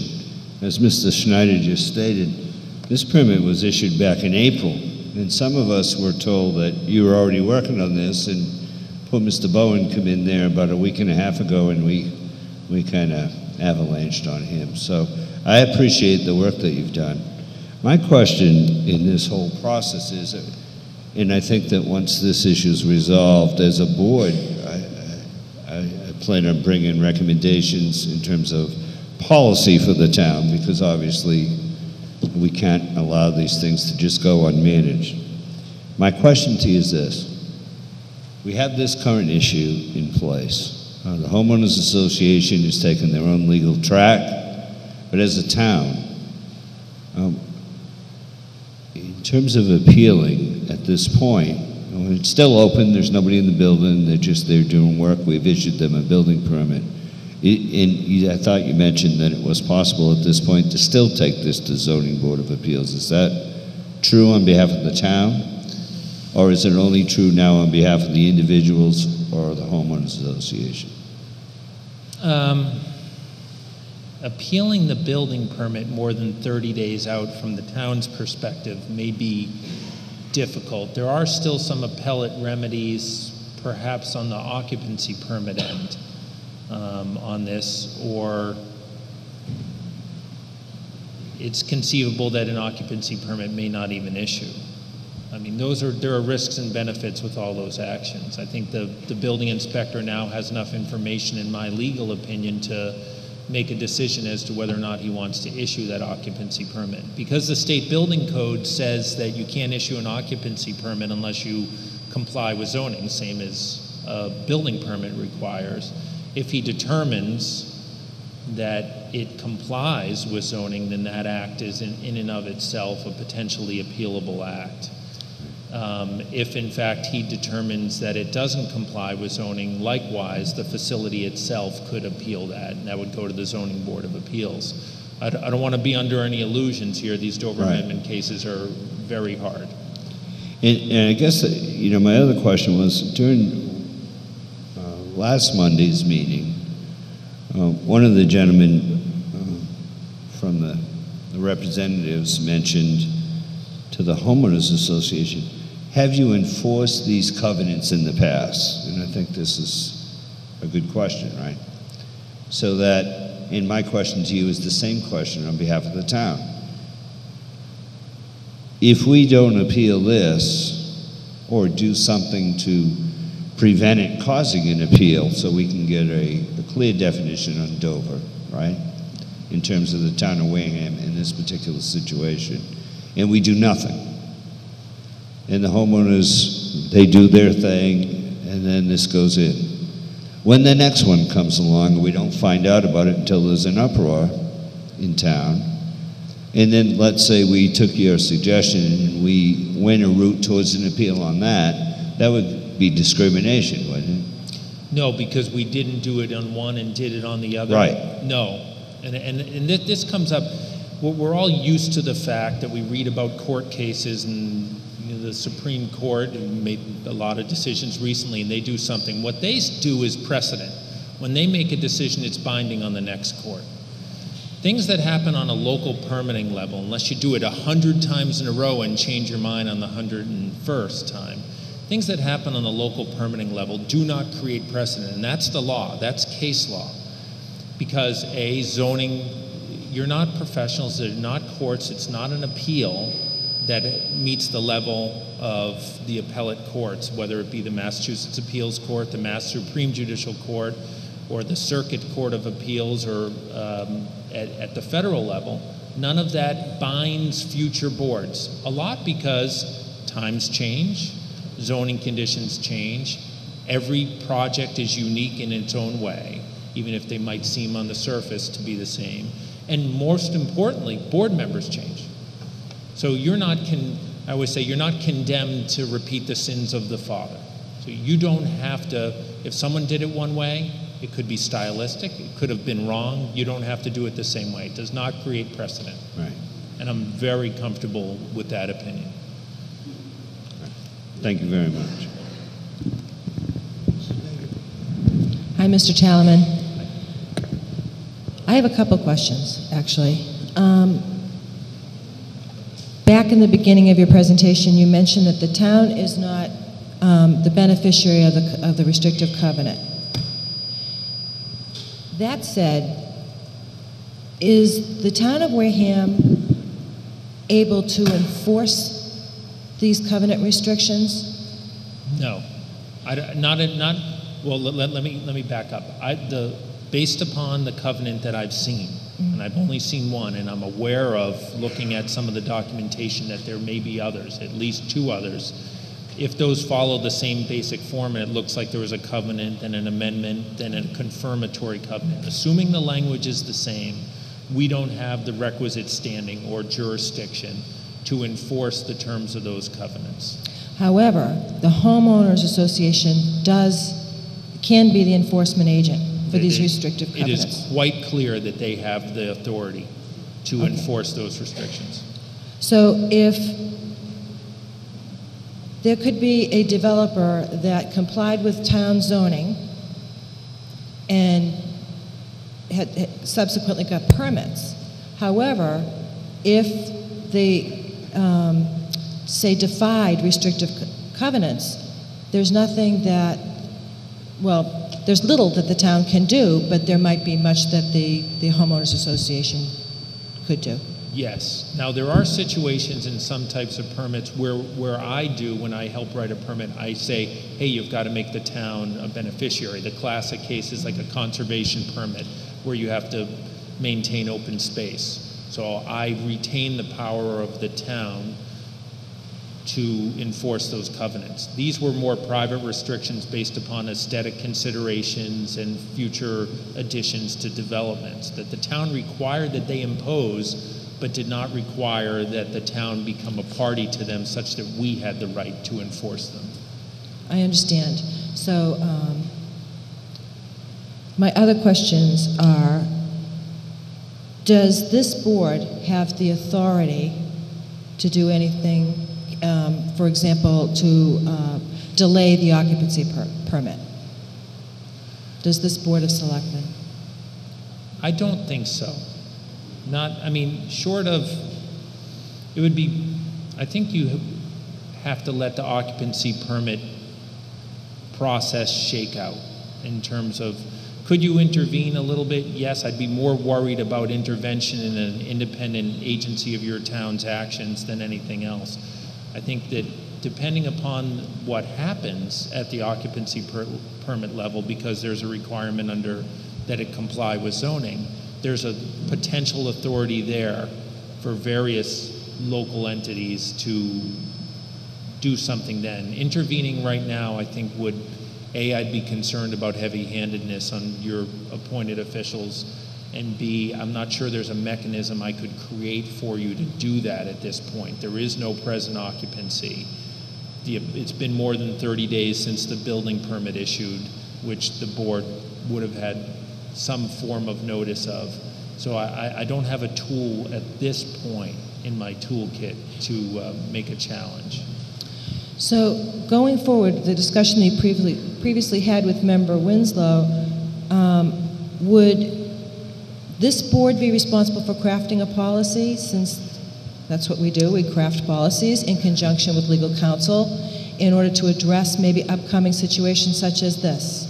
You're as good a candidate as any other board to craft a policy, and because it involves potentially multiple entities in the town, the zoning board, the building services, potentially affordable housing groups under your control, it'd be as good a place to start as any. I think we'd probably invite a few different people to the table to try and work on a process so that the next time one of these comes along, or an agricultural one, or a religious exemption case comes along, it fits into a track and we're all informed quickly and we get the right process on board. Mm-hmm. Thank you very much.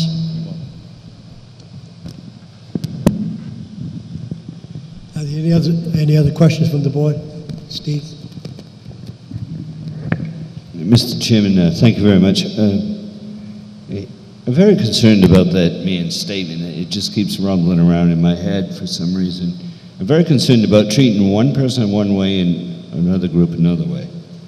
You should be concerned about it. It's a matter of if I was a member, if I lived on Lynn Road and I came into the building department and applied for a permit,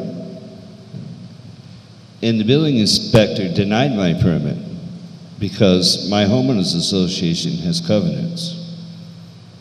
And I had to go to the homeowners association because that little box got checked off apparently.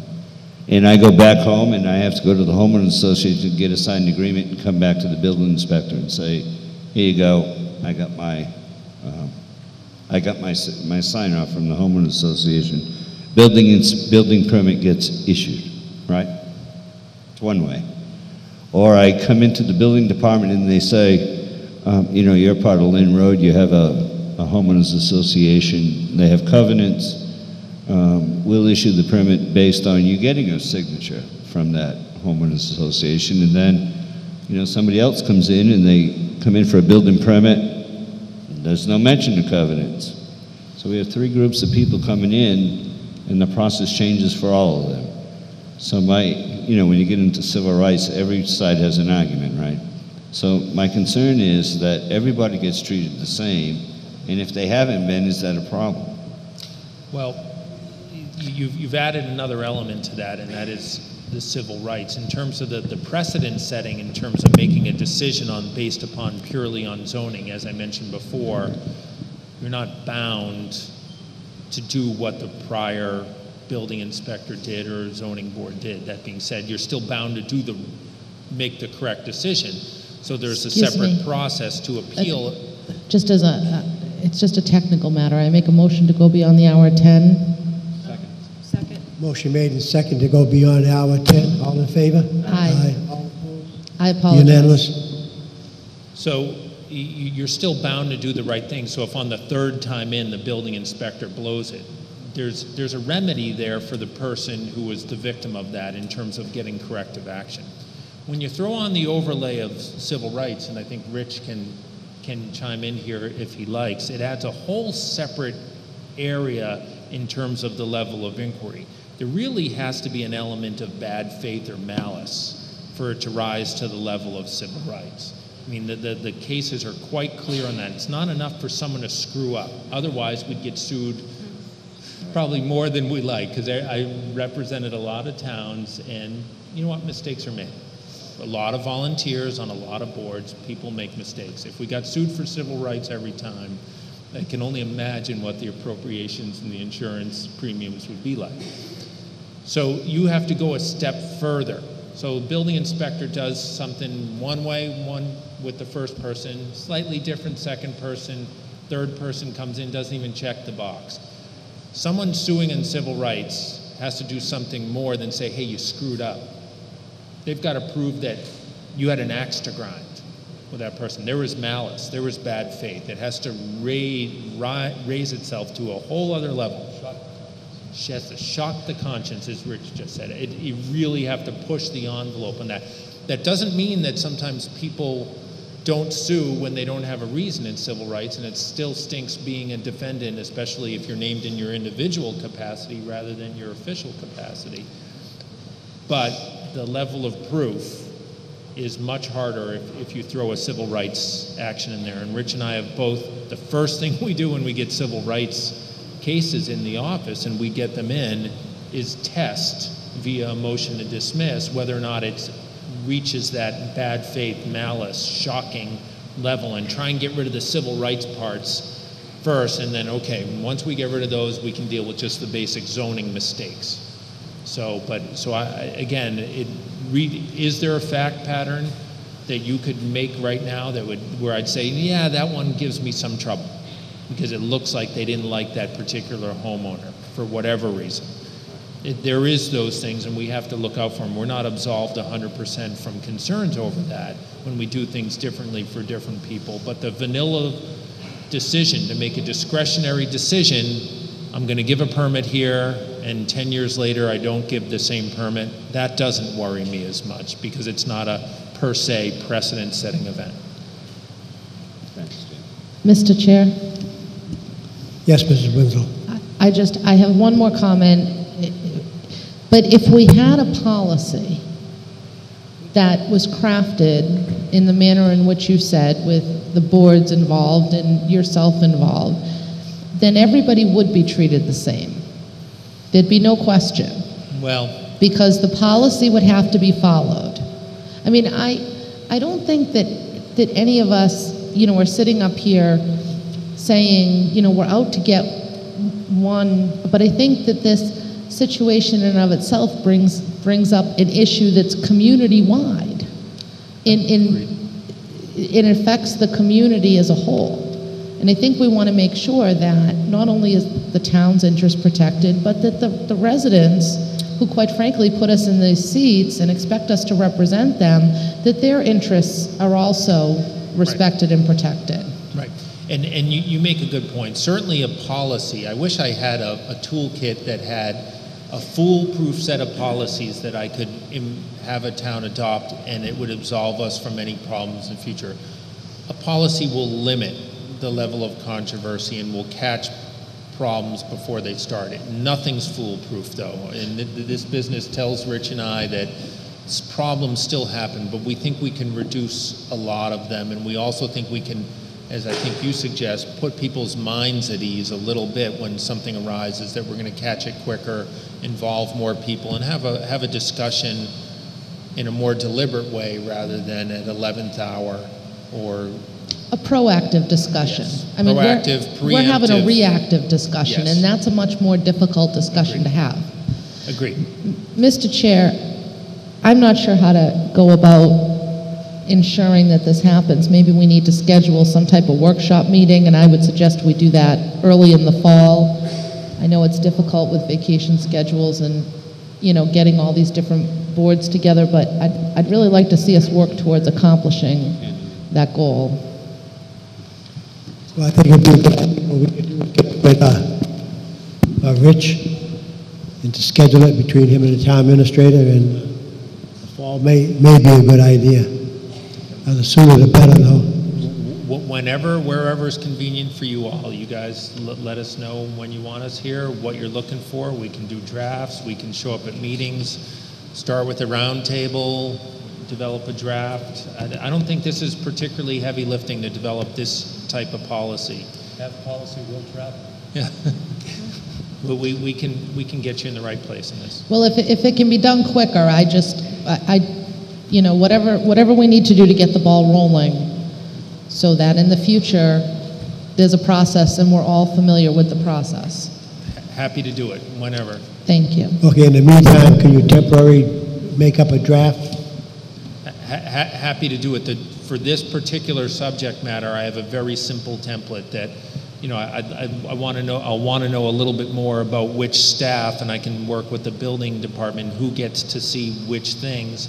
But I think we can work on a very simple starting template that'll get the ball moving, and we'll kind of add some teeth to it as we go. That's not a problem. I could do that. I could turn that around relatively quickly, and if, you know, whenever we get these meetings together, if it's later in the summer or the fall or what have you, we can get all this done. Yeah, I appreciate it very much. If there are any more questions from the board. I appreciate everybody from Lynn Road coming here and being patient and listen to our attorneys. You have all the information that we can give you right now. I don't know if our attorney and their attorney had corresponded, but we're going to wait and see what we can do towards this Lynn Road. Thank you very much.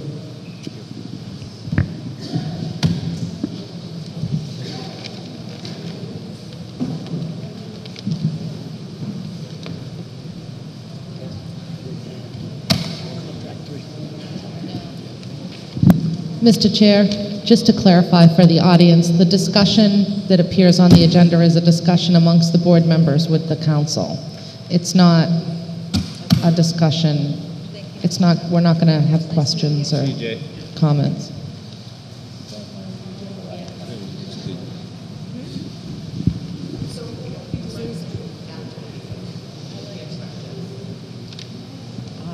I would direct them to the town administrator.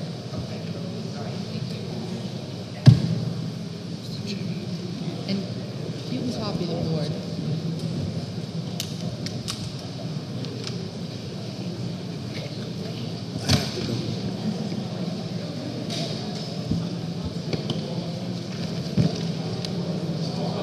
Okay, next up. Sorry, go ahead.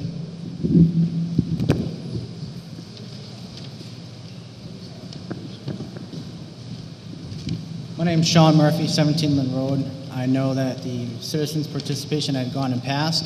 And if I was aware of that, I would have made my statements earlier. I have two requests. I will make it brief that I'd like to put before the board, if you don't mind. My first request is that on last Tuesday we had a meeting. We were going to be given town council a legal opinion, which he delivered tonight. I do appreciate town council for giving that us as well. On Friday of last week, we went to the building inspector's department to request the informational cards on a couple of different residents in that neighborhood. Now, it was my understanding from the last meeting that we had that the board was in full cooperation with the residents of Lynn Road to provide any information that we had requested. Mr. Cruz said that no occupancy permit would be issued until this was resolved, and that he encouraged the residents to provide any information and forthcoming to town council that could be beneficial to this matter. I am still waiting for those informational cards. I would like to make a request respectfully that the Board of Selectmen vote right now to provide me those informational cards tomorrow at 9 o'clock in the morning. Okay, I think they open. What time they open? Right. It is public information. It's available. So just go right down to whatever time you want to get there. I think they close at 10 too. So they have a certain hour they open. So you can go down there and we'll make sure that the town administrator talks to the chief of the building department and get your request. Mr. Cruz, I have a copy of the application we filled out on Friday for that information, and it was voiced to us that that information would be provided in roughly 5 to 10 days. This is a time-sensitive matter.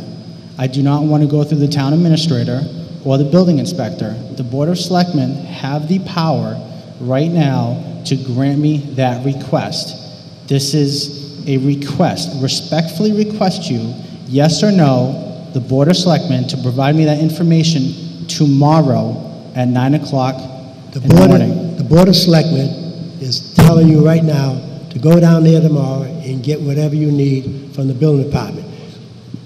And what do you need? You need the permits for certain... whatever information that I require... Well, it's not whatever. Write down what you need. And I'm not going to say make it brief, but make it concise, and then we'll give it to you. If it's been holding you up, we're here to alleviate the problem, and we're going to alleviate it.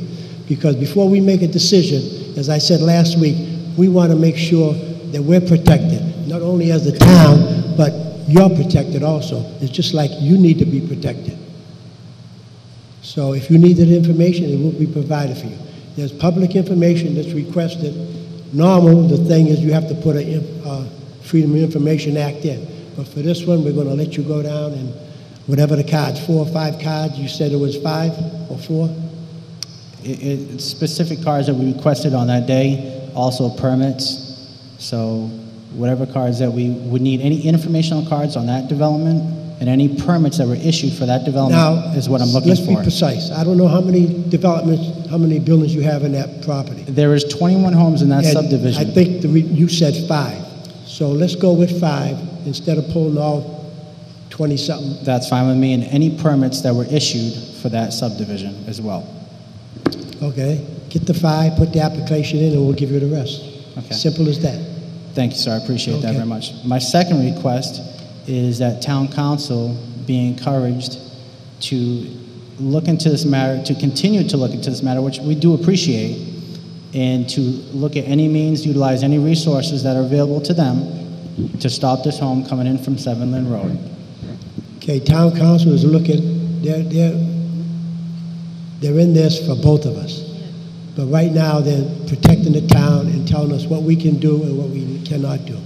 If you have an attorney and they want to correspond to each other, that's fine. Excellent. Thank you, sir. I'll take... Mr. Chair. Excuse me, I'll take one more, Mr. Roby. I'm giving you, since you gave me such a big help earlier, thank you. Thank you, Mr. Chairman. My name is Philip Miles, by the way. I live on Roby. I got the wrong name. Okay. That's okay. I had a question for the board. Learned counsel was very good, and I think very provided good advice in terms of being proactive and preemptive in the future regarding the Dover Amendment and issues like educational purposes being taken at the facility versus off the facility. Selectwoman Winslow made, I thought, a very good comment that really I didn't hear an answer to, and that was, it seemed as though council was suggesting the only tangent from the town through the zoning board might be that if educational activities were not taking place, or a de minimis amount of educational activities were not taking place there, then the zoning board in the future might have the opportunity to go back and revoke the approval that they provided. Ms. Winslow brought up the point that there had been conflicting information from a time period ago till relatively recently, I believe, about whether or not there was going to be education taking place on the facility versus off the facility. So my question would be, would the board respectfully consider asking town council if that information that Selectwoman Winslow provided would be worth investigating to determine if there was truly prima facie evidence now that would suggest that education was not going to be taking place on the facility. And if that were then the case, would that allow the zoning board now, in this circumstance, to abrogate what they did and go back and change the current Is town situation? council still here, or he isn't? Thank you, Mr. Chairman. Right, thank you very much. I believe that That's it, I'm sorry.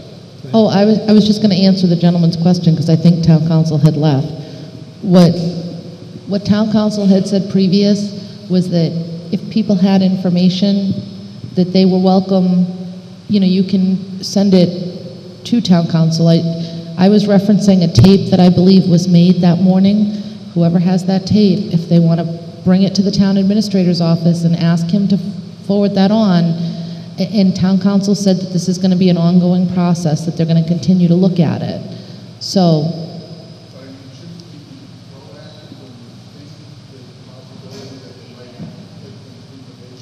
but that's what I'm saying. We think there is, so whoever has the tape, please bring a copy to the town administrator's office to be forwarded to town council, who can listen to the tape and determine if in fact what they said that day is conflicting with the information that they received. Thank you. Okay, thank you again, and the next agenda is... Mr. Chairman, I'd just like to make one comment. Not that it's of any real significance as far as helping the homeowners on Lynn Road, but the gentleman made a public records request for some documents through the building department, and I would like to make a motion that if there are if any fees related to that document request, that they be waived. Mason Moore, second to... I never heard a word. Never heard a word. If there's any fees related Didn't to... understand a word. I would like to make a motion that any document fees related to the public records request that the gentleman just made before us be waived with respect to the building permit issue. Motion made and second. All in favor? Aye. All opposed? 4-0-0. Okay, the next one is sewer business. Discussion of sewer contract number 3. Mr. Chair, are we going to do any other town business? Contract number 3 is now coming up. That would be no.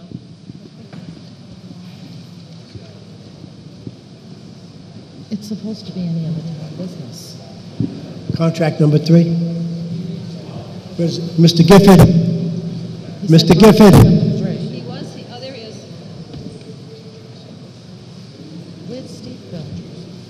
Mike Judici.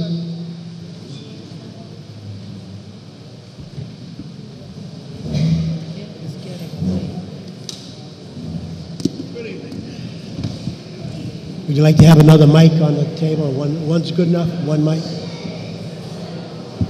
might want to wait a second till they leave, Mr. Cruz.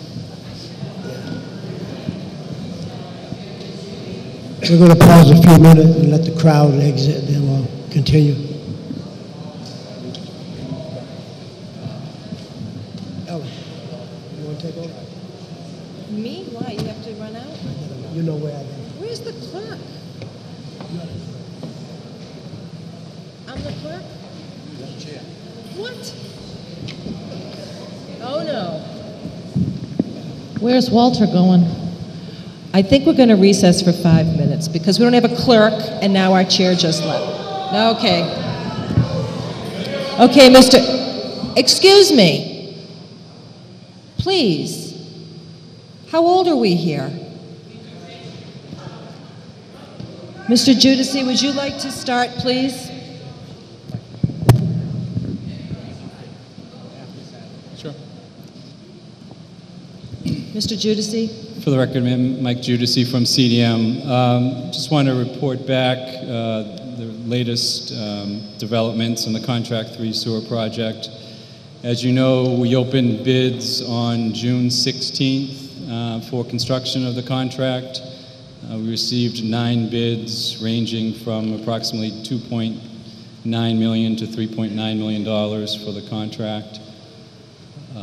Since the bid was open, the apparent low bidder actually submitted a request to withdraw his bid. So the current apparent low bidder is a bid of about, as I said, $2.9 million for that Mr. contract. Judici, can I just Yes. interrupt you? There's 2 items on the agenda. One is to extension of the CDM contract, which, did we address that yet?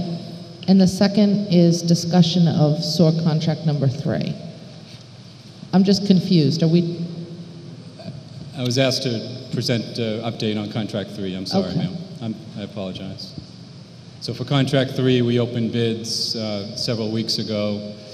There was a public meeting that was held this past Saturday in this room in order for the town to get feedback from the residents of the 2 areas, Agawam Beach and Mayflower Ridge, and to present to them what the estimated betterments for that contract would be.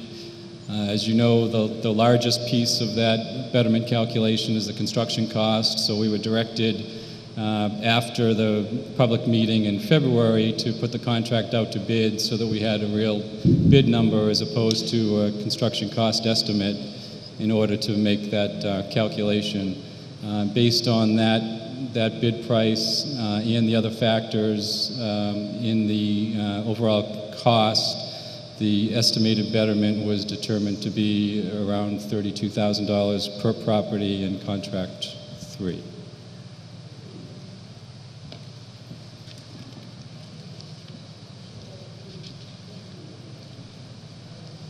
Questions from the board?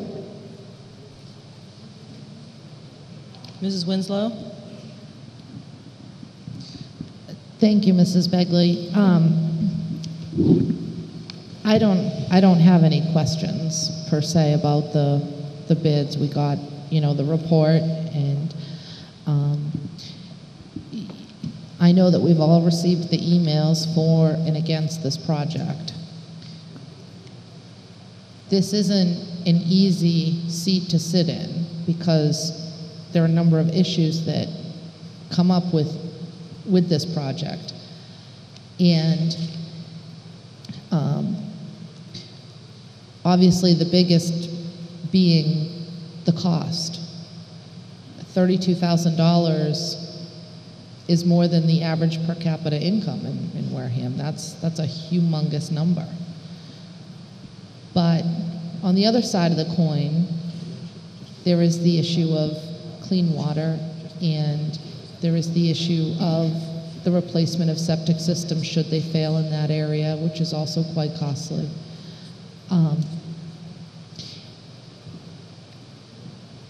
I'm wondering what other solutions we might have as opposed to traditional soaring, which is very expensive. If there are other solutions to accomplish the same goal, and perhaps not necessarily today, keep in mind that you know, this isn't something we got to do right this second. But I will say that I do think, and I say this not just for Mayflower and Agawam, I think as much of this town as we can get on some type of sewer, whether it's at our wastewater treatment plant or it's package plants, whether it's working together with private developers and developing public-private partnerships, we need to do that because we are a community surrounded by water, filled with water. We talk about nitrogen in the bay, you've got phosphorus in our ponds. These are serious issues and we need to address them. So are there other options available to us to help these folks out, and what would you suggest?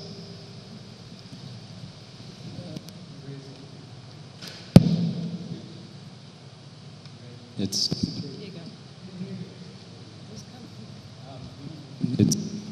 coming in and out. We had this problem on Saturday as well. You raised obviously a lot of very good, valid questions and concerns. The task that we were given was to proceed with the design and sewer systems in these 7 neighborhoods under this recent version of the CWMP. In terms of other alternatives, there was an analysis done as part of the original CWMP just in terms of how you would sewer, the different sewering technologies. The system that was selected was based on, amongst other things, the most cost-effective way to sewer these areas. In terms of other areas in town that aren't currently sewered, certainly I'm sure there are many others. To do an evaluation of the rest of the town or other parts of the town would mean you'd start that CWMP process, Comprehensive Wastewater Management Plan process, over again, which is certainly an option at this point.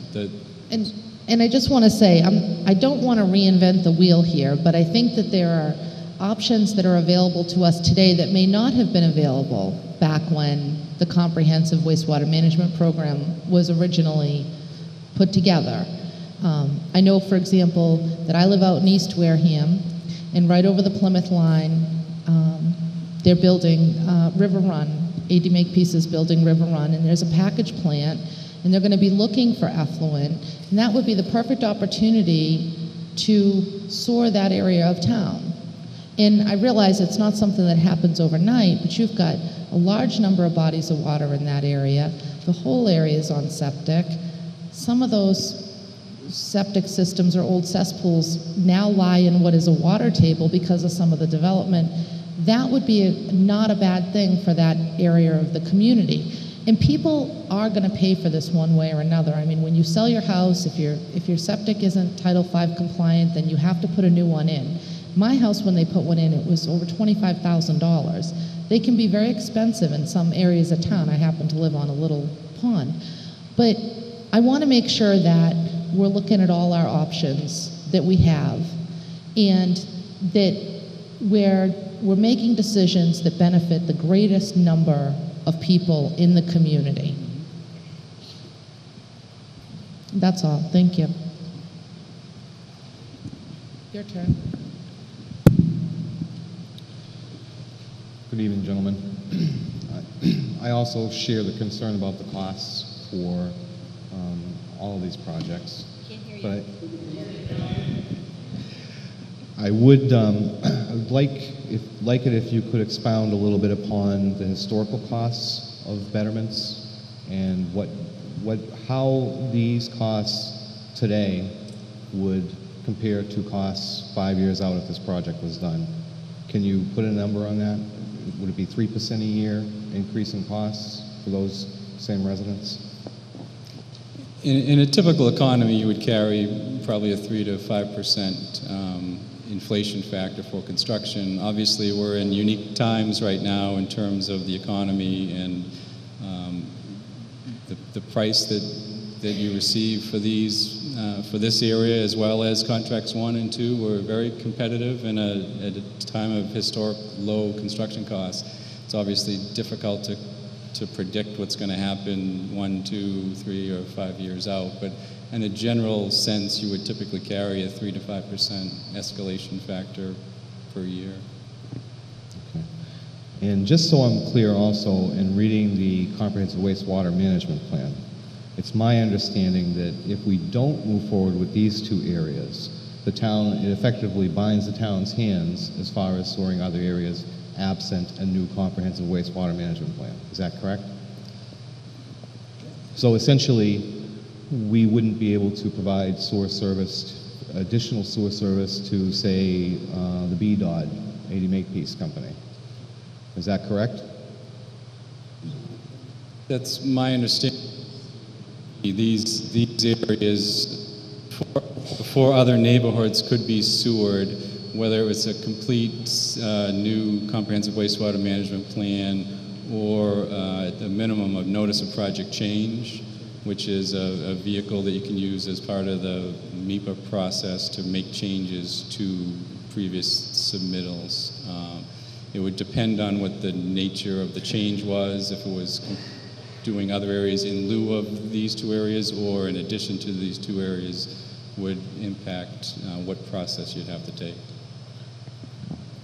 And so, at the end of the day, this the comprehensive wastewater management plan is the final environmental notification form that was submitted for the town to the department, to the Mass DEP. So, in essence, would we be in violation of the agreement with DEP if we did not move forward with sewering these two sections? I'm sorry. Would we be in violation of the environmental notification form filed with DEP if we didn't move forward with sewering these two areas? No, I mean the purpose of that plan was to permit what was planned. If you don't proceed with the plans, you're not in violation of the permit. You're just not exercising your right to build what you had planned based on the permit that was approved. Okay. And currently, if the project were to move forward today, we would, the residents in those areas would be able to take advantage of reduced interest rates. But am I to understand correctly that would end going forward, reduced interest rates on their betterments? Is there an expiration period for that reduced interest rate? Yes and no. What's sort of driving this decision that needs to be made is these areas included as part of one SRF application, State Revolving Fund application with DEP.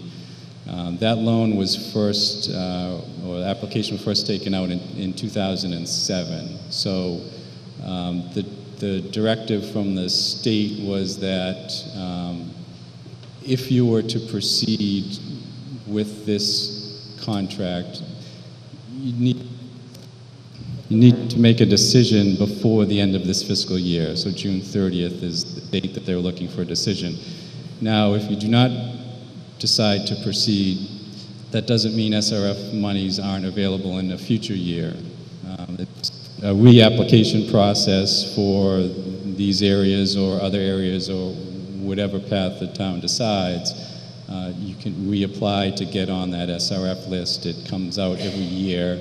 It is a competitive process, but just given the nature of the situation in Wareham and typically coastal communities, they score high on that list so that they're able to receive that 2% SRF funding.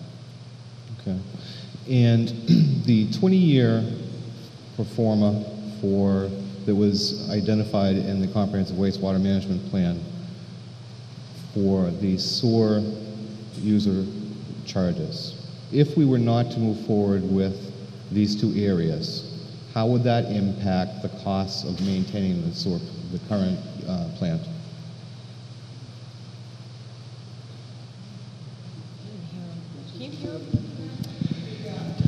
If the question is, this entire comprehensive wastewater management plan, the financial aspect of it, was based on sewering all 12 areas. If we don't move forward with these two areas, what is the financial impact on the user fees to the other sewer users and the capital costs associated with the wastewater treatment plant? That kind of thing. Well, the EDU rate is the EDU rate of running the treatment plant in a yearly basis. So that's set by, that's driven by what it physically actually costs us to run that plant. The EDU rate is what it is. If we do not sewer, it doesn't affect it because obviously I'm not going to take on more costs. So the EDU rate should stay pretty steady. That being said, I think the second part of your question is how does the capital cost? I can't answer that because we're using some of the money for Project 3 for the bidding, and I don't know how that's going to work because we don't have the SRF funding for Contract 3, but we're always already using the money from Contract 3, and I don't know how that works. I'm sure we can straighten that out, and Mike can probably speak to that better than I can. Excuse me. So the capital cost, I can't answer. I really don't know how that's going to work, but there is money being spent right now out of Contract 3 because we had to pay for his time and energy to produce those numbers for us. That's for sure. But I did want to say, I agree with Mrs. Winslow that sewer is very important. And as a director of the sewer department, I always say let's sewer, point blank, because it's in the best interest of the community. But the question of $32,000, I understand. And to answer your question, Ms. Winslow, I wanted to point to that directly. There are many options, some of them good, some of them bad, but I was thinking of one of the options is adding more property. I spoke to Mr. Judici about bringing some other property into it, like maybe Gateway Shores or something, and maybe we can do it under the present comprehensive wastewater plan and not have to do another MEPR study or anything like that, or even another wastewater comprehensive plan. Find a way, if the state would allow us to, and he thought they may. He didn't have any definitive on that, but it's something we should look into. So if we can add more property, then guess what? We can drive down the cost of the betterment. So that's an option. So if we suspended what we're doing now and said, okay, we're not going to abandon the project, but let's just take our breath, catch our breath, stop for a minute, ask the state if we can do this, bring other properties in, and see what that cost is going to be, and see if we can lower the general cost to both projects, and maybe, just maybe, lower the $32,000. And we get two things, because first of all, Mr. Judici is absolutely correct. Technically, until the present comprehensive wastewater plan is completed. And we got to be careful because that plant was designed for 1.56 million gallons, and that 20-year plan that we went through this comprehensive wastewater meets that number. So if we start sewering other things, we're going to be in trouble, like 80 Makepeace projects or whatever, so we may be in trouble. Mr. Campina, just to be clear, yeah. I'm not talking about soaring 80 Makepeace. No, I'm not talking about that. No, I'm just saying the comprehensive wastewater plan says that before we sewer other areas, we must sewer the 12. So we got to be careful. We got to be careful. That's all I'm saying. So because we have limited capacity.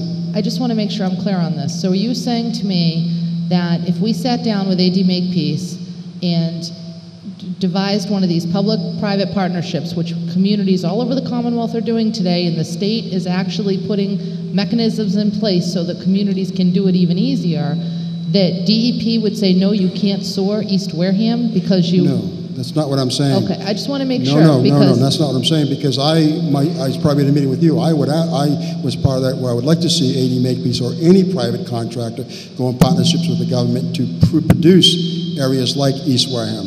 We're talking specifically along the Agawam River because this is driven by quality of water. And I'm not an expert, but the attenuation and all that stuff where you are doesn't have the impact that Gateway Shores may have, or Mayflower Ridge may have, or Agawam may have, because that was what drove this whole thing. So let's be clear about that. This is why we are where we are.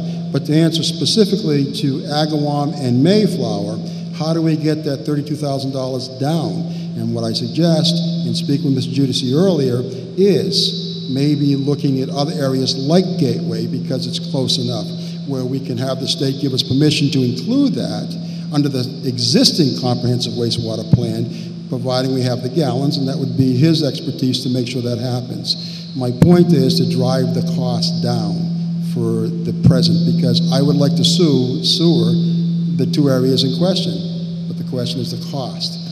So that's where I'm going with that. And secondly, go ahead. Well, I just want to say that I think that it is a good idea for us to take a breath and step back and see what our options are here.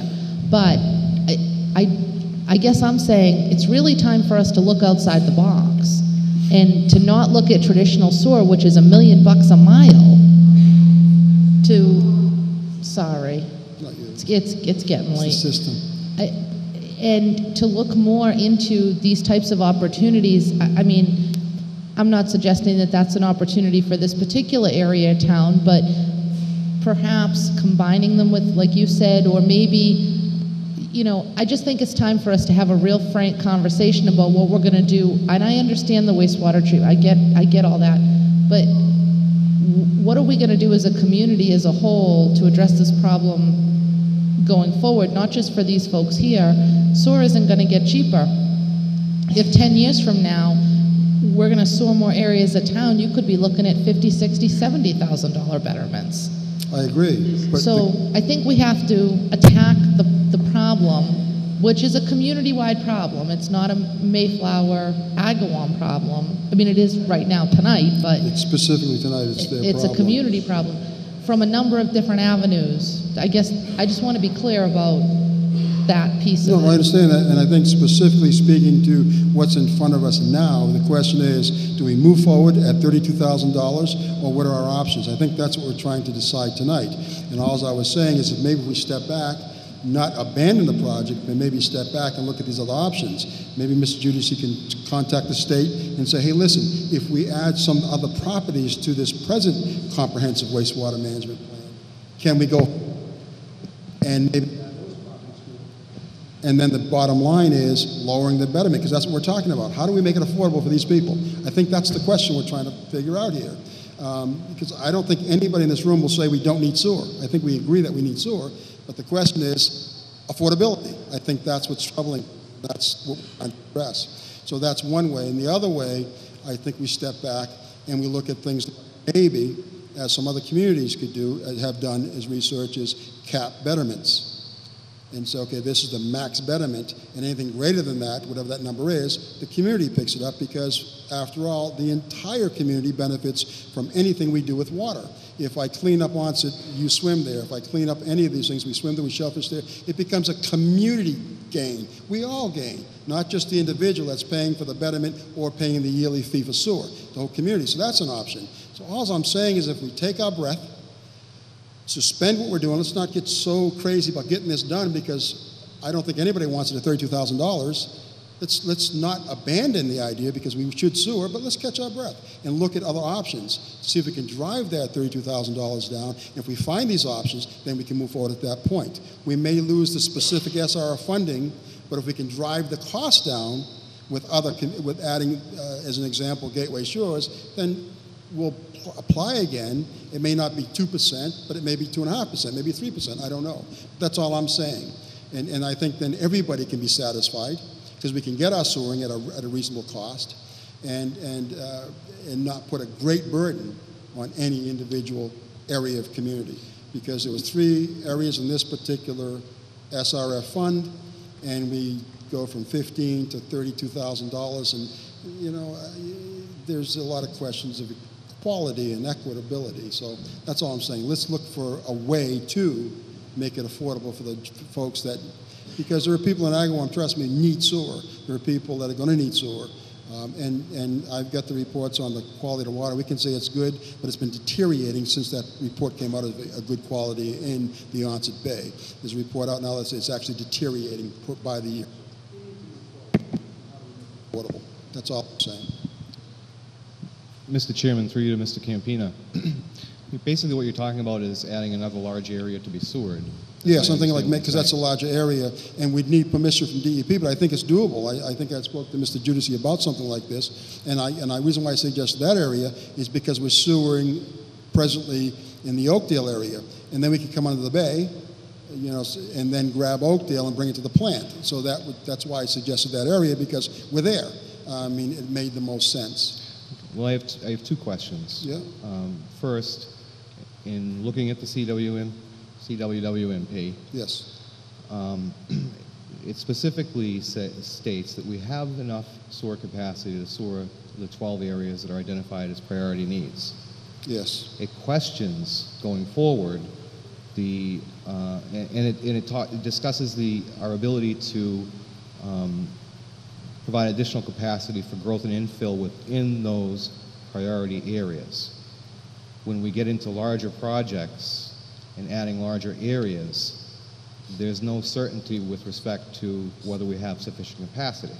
Well, we know that we had a report done recently that indicated we have approximately 160, 170,000 gallons after the entire comprehensive wastewater management plan was complete. And that's factored into 1.56 million because of a load into the bay. So we know that. So this is a given number. We also know we have factual numbers in I&I that we're going after. And that could be another 150,000 gallons. So we have actual numbers. So the question is what's going to be needed for Gateway? So we determine that number. And then we say, this is what we need for Gateway. Do we have the available capacity? And we also have to be concerned with the 80% because our permit states 80% of capacity. So we need to really crunch some numbers. And I don't have those numbers in front of me to give you a specific answer, but looking generally speaking, we should be able to meet the 186 within that community. And why I suggest that is because if Mr. Giudice goes, and I think he could do that easily, and if the state allows us to expand this present comprehensive wastewater management plan, then guess what? We don't have to do another one, and it's not going to be as costly if we abandon it and start another 20-year program. So we could, A, complete our comprehensive wastewater management plan that we've been doing quite consistently, and I give the board credit for that because the board, you folks and the other boards before, you had to make some tough decisions because even $15,000 the average person can't afford. That's the bottom line. But my point is that we have a chance to continue what you've started, completing the 12, and maybe adding something else to make it affordable, because I think that's what we're talking about now, affordability. That's the bottom line. How do we make it affordable? We need to, and that's just one of the ways. And the second way is to, again, cap it and say, okay, the betterment's going to be $22,000. That's capped for anybody, any future plans, and the balance to be paid for by the taxpayers, and that would take an active town meeting vote. And that could be done at town meeting. Town meeting says that's a great idea, we can move forward. And then guess what? Now there's a cap, they pick up the difference, so now again, we're back to affordability. And even if we go on, we're doing other crazy things, like we're trying to give water to CMAS, and let's say we succeed, and we give them 500,000 gallons a day. So now we have capacity again. So we're going to have the same issue, so we're going to have betterment issues again. So that may be a long-term solution. Even if we went in partnerships with somebody else, we still got to do infrastructure that costs money. So if this cap concept could be for the long term. So these are different types of decisions we can make. But my point is, if we catch our breath, stop right now, catch our breath and look at these and see what's viable, and then come back at it. If we came back and said we're going to move forward and it's $32,000, okay. But I think at least we should attempt to try to lower that fee, because I personally want a sewer because we need it. No ifs, ands, and buts about it, not only for now but for the future. I just have a hard time with $32,000.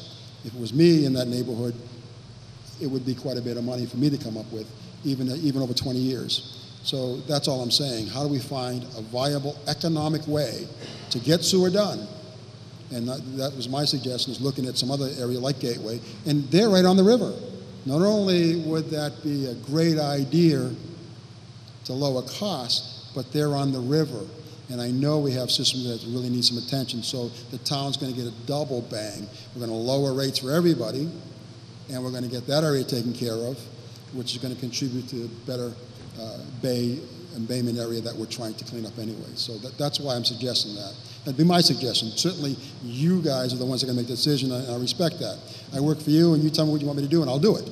Don't misunderstand that. It's just a suggestion and an idea of how we may be able to get there and accomplish all our goals. Get everything sewered, but make a reasonable cost to the folks that are going to be sued. That's why I'm suggesting it. The only reason I'm suggesting it.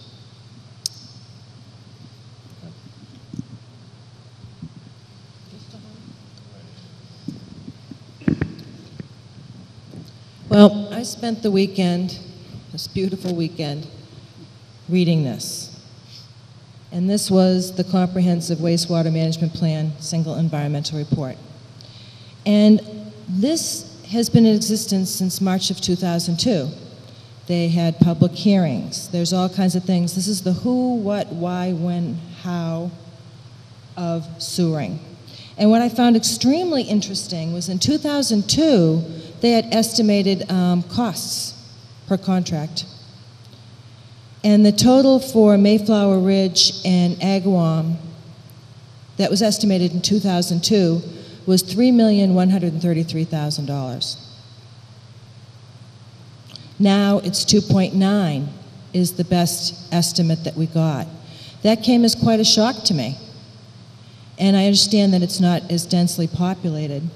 So in 2002, because there wasn't a whole lot of growth in those areas, the estimate was still between $30,000 and $38,000 that we got in February. I think that you have some valuable suggestions, Mr. Campina, but I would have really appreciated hearing them, or even sitting from that side, especially from sitting from that side, in March or April. It's kind of uncomfortable to try to figure out what to do because we have 2 days to do it. We have to make a decision because we have 2 days. There's a chance that the cost of the project won't go down. There's a very good chance that it'll still be $32,000 and then some, because there's also a chance that we won't get 2% funding. It could be 6% funding. We have to go through a permitting process, I would imagine, in order to add any other areas. First, we have to identify the areas.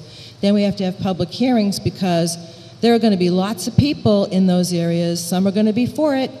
Some are going to be vocally against it. Some may, because they didn't know that they were on a sewer plan, may have already upgraded their septic systems with very, very expensive systems. As we all know, none of this comes cheaply. And the people in these areas knew sewer was coming. So some may have, I've heard from, this has been in existence since 2002. There was a vote in 1997 at town meeting, at Board of Selectmen meeting, I beg your pardon. And in 2006, $20 million was voted at town meeting to expend monies for this particular sewer project that included all of these areas. So it's, you know, the information has been here. We have to complete the project. I mean, can you give me any kind of estimate or what the process would be to ask to have this modified in any way? The length of time that would be involved, the amount of money, because none of this is free, pulling these permits. And if we do pay for these, where does that money come from? Does that come from Contract 3 because we're amending Contract 3? So do we add this on to their betterments? The town certainly shouldn't be footing the bill. Now, my other question, I have a lot of questions. So one of my other questions is, I know that there's been some discussion about whether or not AD Makepeace was given kind of carte blanche for some sewer capacity. We're committed to these areas, really these areas only, by this particular document. So we may have made agreements with other agencies in the town that do have an interest in what our capacity is. So we are committed to providing access to Mayflower Ridge and Agawam, and then what's left, we're going to have some developers that are going to be kind of duking it out over this. We've already had Walmart that has requested a certain capacity. We have AD Makepeace requesting a certain capacity. We're talking about increasing development in town. Well, I don't know if it would be a private on-site sewer or if it would be requesting capacity from our current sewer plant. We financed a huge upgrade for the sewer for just this project. So I'm not saying that other areas don't need to be sewered. They sure do. But I think that we're going to have the same kinds of public hearings. We're going to have the same kind of, we're going to have people that are very upset with us, and we're going to have some people that welcome it with open arms. I mean, it's always going to be controversial because it's extraordinarily expensive.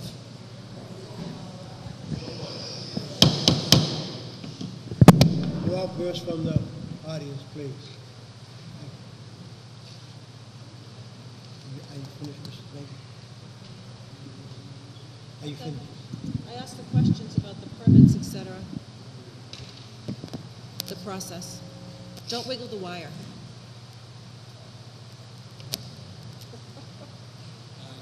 No. Yeah, don't touch the wire. It's not working.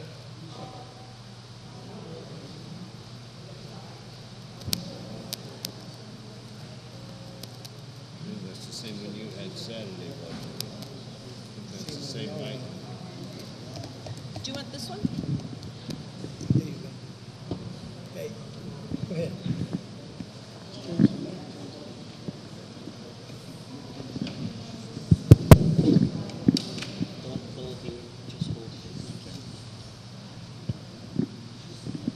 Thank you. As I indicated earlier, because you have the approval of MEPA, which is the Massachusetts Environmental Policy Act, any changes you would want to make would have to go through that process again. There are certain thresholds, if you're below which there's a different process. One of the thresholds, for instance, is if it's less than 10 miles of additional pipeline. Another threshold is if it's less than 10% of an increase in flow. As long as you stay below those thresholds, you're not kicked into a full-blown environmental impact report. You can proceed with what's called a notice of project change that I alluded to earlier. So that process is less cumbersome, still involves a fair amount of work because you have to evaluate these areas or areas that you've wanted to add in the same as you would have under a comprehensive wastewater management plan. So there is a fair amount of effort involved in that. In terms of a time frame, it's probably at least a 6 or 8 month process, and I'm just trying to give you a general sense. It's nothing that happens in several weeks. Costs, I wouldn't want to try to give you a number without having looked at it and asked, but it's not a cheap process. I mean, it's a fair amount of work to evaluate another area.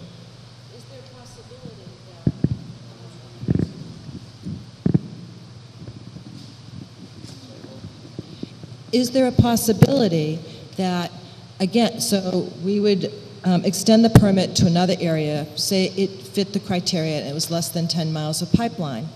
It's another area that isn't quite as densely populated. So now we do have, which is a good thing, we have more areas of the town that are sewered. But because it's not densely populated, you add $1 million to the whole project, and now we're going to say to people, remember how we said 32,000? Well, now that's 38 or that's 40,000. Is that a possibility? It's obviously a function of the density of the area, as you indicated. Certainly, to extend into another area adds to the construction cost, no doubt. It adds to the design cost to design the system in the first place. So there are added costs to pick up the area, as long as the density is greater than the areas that are currently included. Just by simple mathematics, the cost would come down, but how much it would come down is a function of how much more dense it is. You say it would come down, but if it was more dense, absolutely. I mean, that's just, we're all guessing here. But we're saying that it might come down. However, the costs of the permitting process, there's going to be a study phase. Then there's a design phase. Then we go through the whole process kind of again with public hearings and that kind of thing. So those costs are tacked on to Project 3B or whatever we would call it. So none of this is free.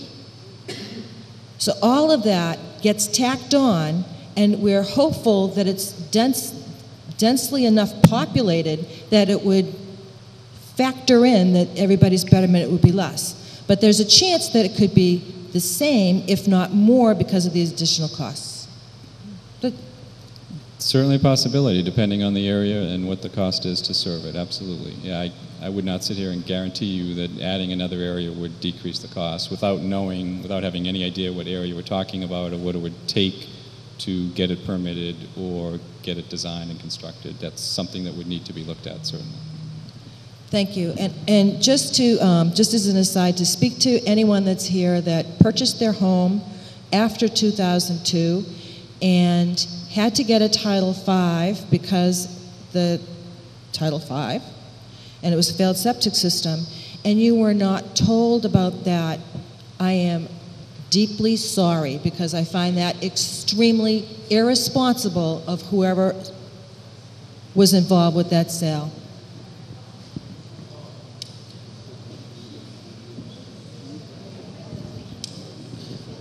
Mr. Chair, I'm sorry, Bob.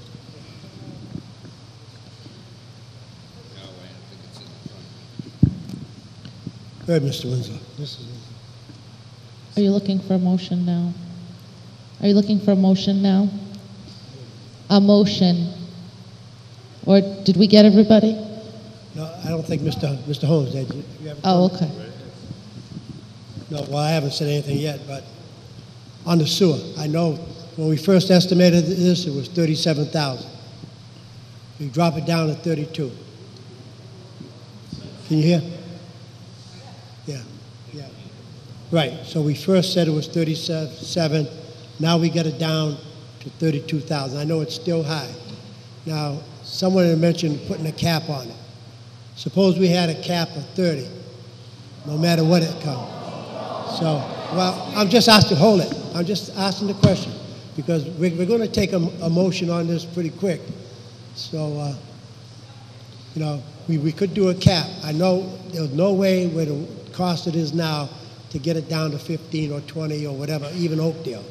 So that possibility is out. If you go to 30, it's whatever it is, 120 a month, 130 a month, or whatever. But that's one possibility. If you don't want it, it's up to you.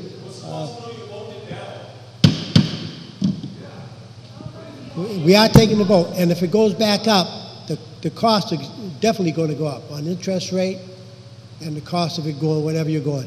They have legislation trying to pass now in the town, the clean water with nitrogen. What's going to happen if you have a Title V now and it fails? It's going to cost you twice as much to put a new system in, plus you got to maintain it.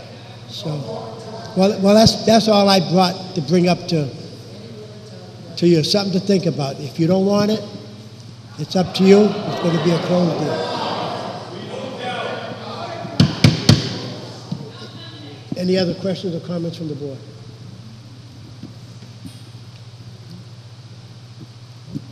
Mrs. Winslow? Mr. Chair, I make a motion to table this project to a future date. Motion made and second to table a future date. All in favor? Aye. Aye. All opposed? Okay, I'm going to take a roll call on this just to make sure who's who. Kara? Aye. Mike? Steve? He said no. Steve? Yes. Ellen?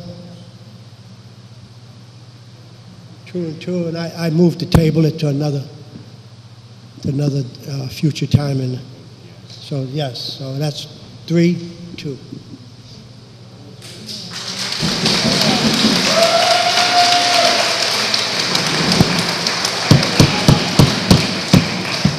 Hold the applause.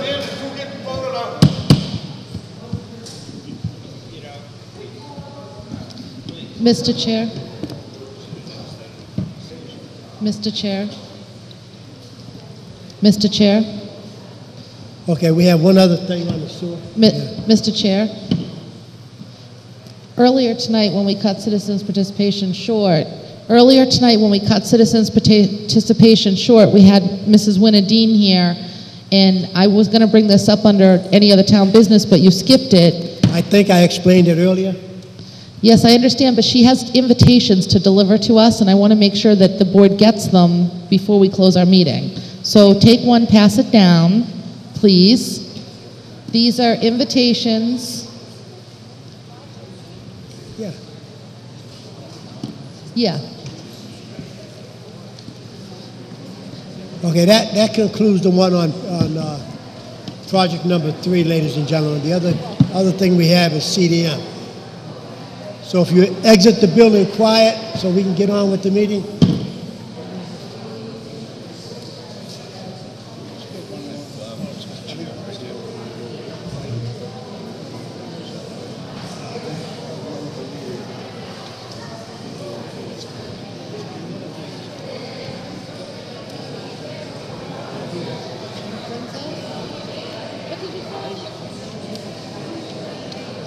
I gotta go again.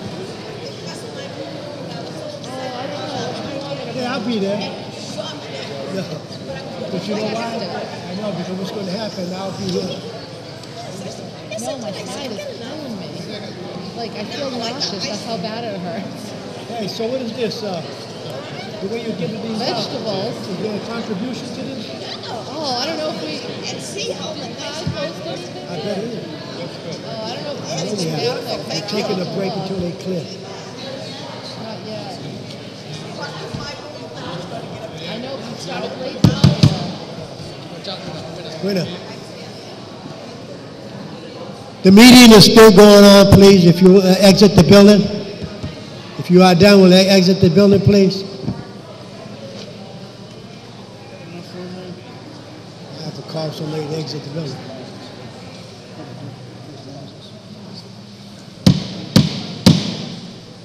Any conversation will be taken out in the hall. The meeting is still going on. We still have other business to attend to.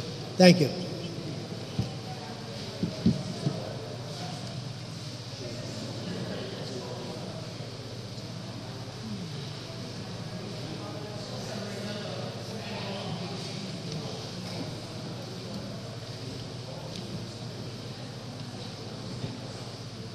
Okay, who wants the floor first?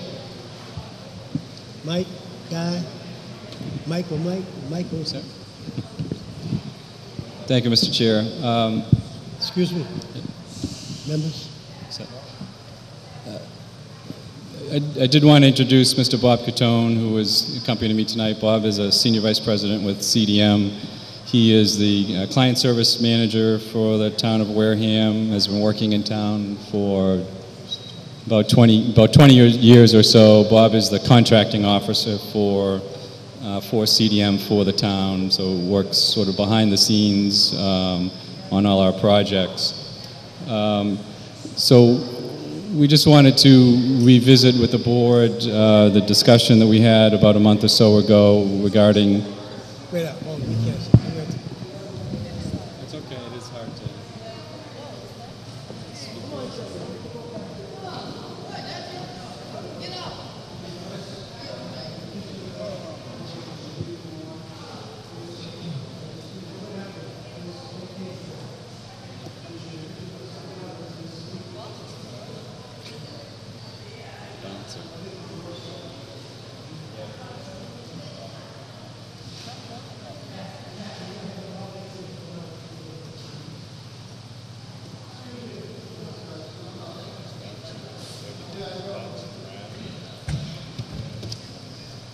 This is going to be quick, right, Mark?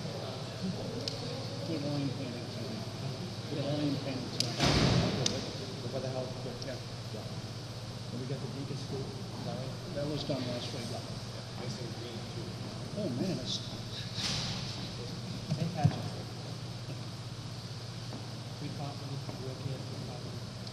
I did, that's been taken care of.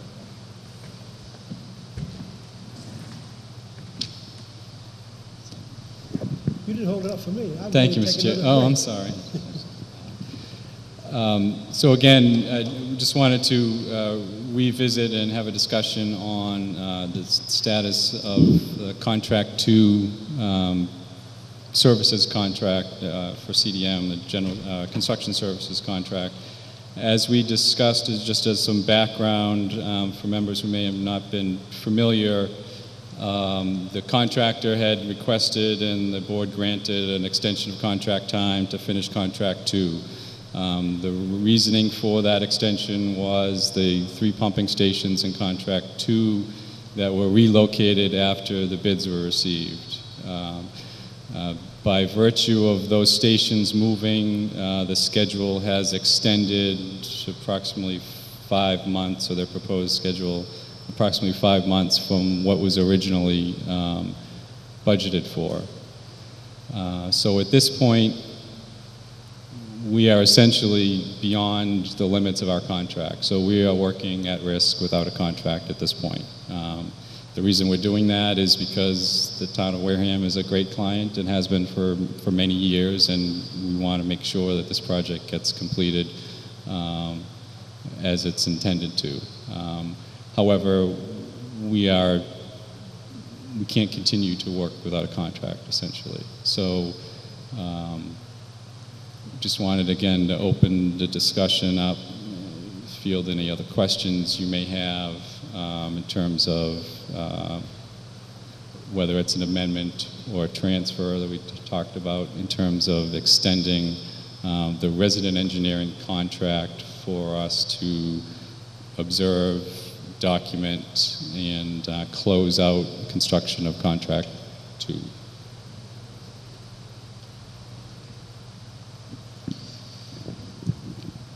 Any questions from the board? I guess Steve is first one up.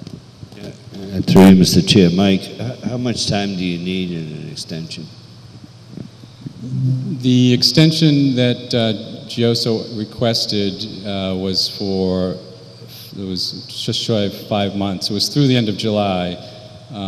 They have since, as of this week, requested another extension for another 30 days to the end of August to finish what needs to be done on the pumping stations. At this point, all the other work on the contracts is completed. All the pipe is in the ground. 3 of the pumping stations are in the ground. A 4th is being worked on as we speak. So what we had requested was a transfer or an amendment for $140,000 that would allow us to oversee that work. $140,000. Of that amount, approximately $90,000 is CDM costs, $50,000 are MBE, WBE costs that are required as part of the SRF program.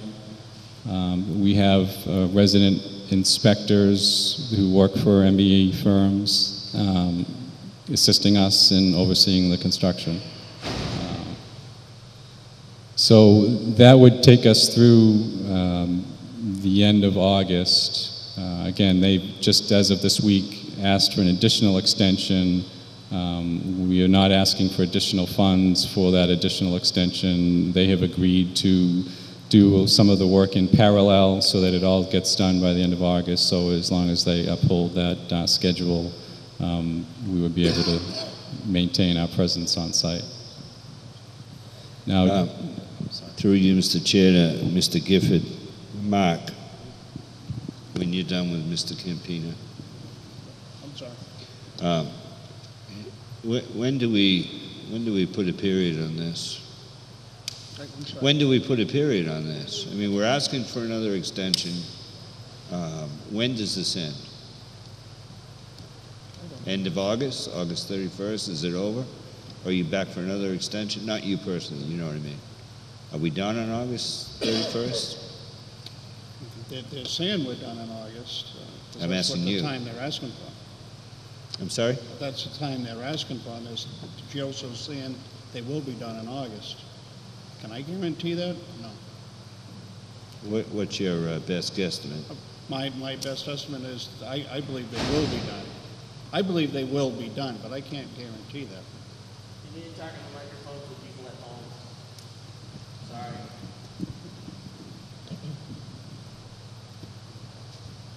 Go ahead, Mr. Chair. I have a question. Now, the extension that they have, in March, we gave them an extension. That expires when? that goes through the end of July. end of July. Now you expecting them to come in for another extension? As I indicated, we got a letter yesterday or Friday requesting that it gets extended till the end of August as opposed to the end of July. Now the figures you just gave us, 140, that was to take you up to the end of July. That was to take us through completion of the project, because at the end of the project, there's closeout paperwork that needs to be done, both in terms of DEP SRF program and the ARAR, the stimulus program. So that work will be done during August while the contractor finishes the contract. So during August, it would be startup of the pumping stations and punch list items. At that same time, we'd be doing the closeout work associated with closing out the contract, record drawings that are required by DEP as well to document what was actually installed. So this 140 is to clear up the rest of the contract, whether we end in July or September or November. There will be no more coming from CDM, unless if they ask for any other extension, that they pay for any charges accrued by you. Unless you're going to say the 140 is going to cover us till the end of the project, no matter when. Yeah, as I indicated, at this point, there isn't a lot of work left to do. So, as Mark indicated, by our best estimation and by what the contractor is telling us, they'll be done by August. If something out of the ordinary happens and they somehow get delayed, obviously I have no control over that. What we're saying is we think their estimation is appropriate, and we have with that transfer, would have the funds in order to complete the project and finish it. And all change orders have been submitted and figured on up to the time extension? To this point, there haven't been any change orders. I did want to talk about that. I have, this issue, this came up at the previous meeting. There was actually just another meeting yesterday to sit down with the contractor to work through the final costs on contract 2. Okay, so the final costs haven't been done, but right now all we're doing is for your costs up until the end of the project. Is that what you're going for now? That's correct. There is not a formal change order in front of you. There will be one, and we can talk about that. The price, the additional cost for moving the 3 pumping stations is on the order of $160,000 total between the 3. So 160. If I may. What is that, 160? I thought you said 140. I'm sorry, ma'am. Didn't you say 140?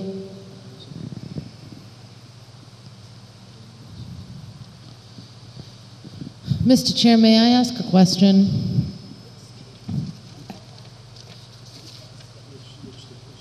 Is this the end of our contract with you? Once this sewer project is done, we're putting contract 3 off for now. Where are we in terms of our contract with you? We're under contract, at least in theory, to finish overseeing contract 2.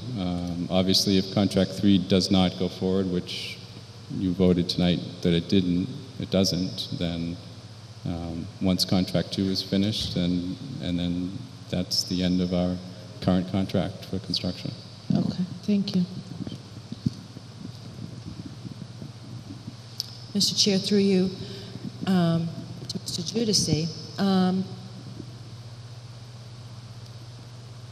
So the 160 that's the total of having to make those changes, correct? The pumping station changes. I'm sorry. So my question is this: does these extensions, as Mr. Cruz I think was trying to determine, these extensions are going to be an additional cost or is this included in this that we're seeing? The time extension that the contractor is asking for is just that, a time extension. Just a time extension. He needs more time under the contract to finish the scope of work that he's required to finish. the costs that you're looking at are the actual physical costs to do that extra work that he needs more time to do. I understand. My other question is this, and Mr. Campina kind of alluded to it as well. No, don't hang on to that. And that's, we've already been, have we been into funds for contract 3? Any kind of funding for that? Did he say that we started to expend some monies from contract 3? Well, certainly for contract 3, we designed and bid the project, so there were costs that were incurred in that process, not for construction, obviously. So this project has only been tabled. It doesn't necessarily mean that we're going to change the scope of the project. I mean, currently it's simply been tabled. Am I correct with that motion? Okay, thank you.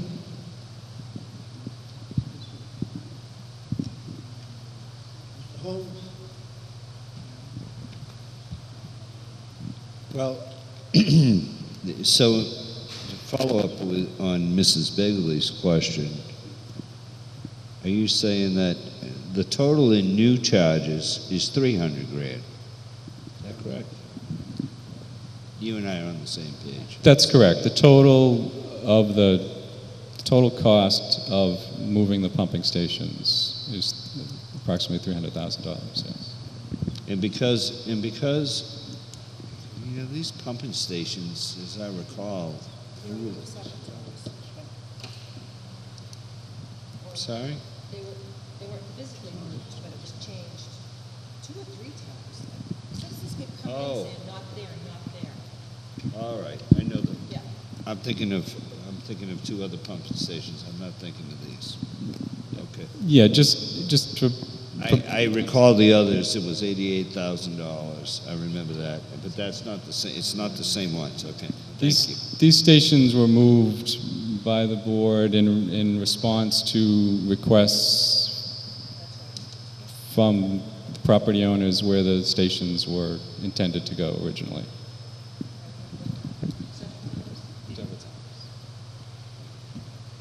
Any other questions? I don't have a mic. Any other questions? Sarah? No. Need a motion? Questions you need from us? Don or Steve? I'm happy with it. All in agreement? Yep. I agree with him. I'm saying I'm happy with it, but I agree with him. It never happened. So once we do these 2, that's it for the project. Well, just for clarification, I just wanted to give you this summary sheet for information before you made any kind of a decision. This is not an official change order. Subsequent to this discussion, you will be seeing a formal change order for the construction costs, and that, at that time, would be an appropriate time. It will have a more detailed description of the changes and the reasons for the changes, but it would look, in terms of the total, very much like that. There may be 1 or 2 other smaller items that are not associated with moving the pumping stations that would be included in that change order. So that would be the time to act on that. So this That's not before the board, correct? I'm sorry, sir. The change order, again, I wanted to, you had asked that at the last meeting. I just wanted to give that to you so you had all the information in front of you in terms of the total cost. And if I could just say something, and people hear change orders, obviously, and they have an adverse reaction, as we all do. I just want to clarify that there are 2 types of change orders. There's one that is associated with unforeseen conditions that are associated with any underground construction project, or associated with an issue with the plans and specifications that weren't clear that resulted in a change order. The second kind of change order are what we call owner-requested change orders. And unfortunately, this, although the cost is higher than we all had anticipated or expected, is an owner-requested change order. At this point, as I mentioned, contract 2 is essentially done. I did allude to a minute ago there might be a couple of items, and we're talking less than $10,000, that would be non-owner requested change orders on contract 2.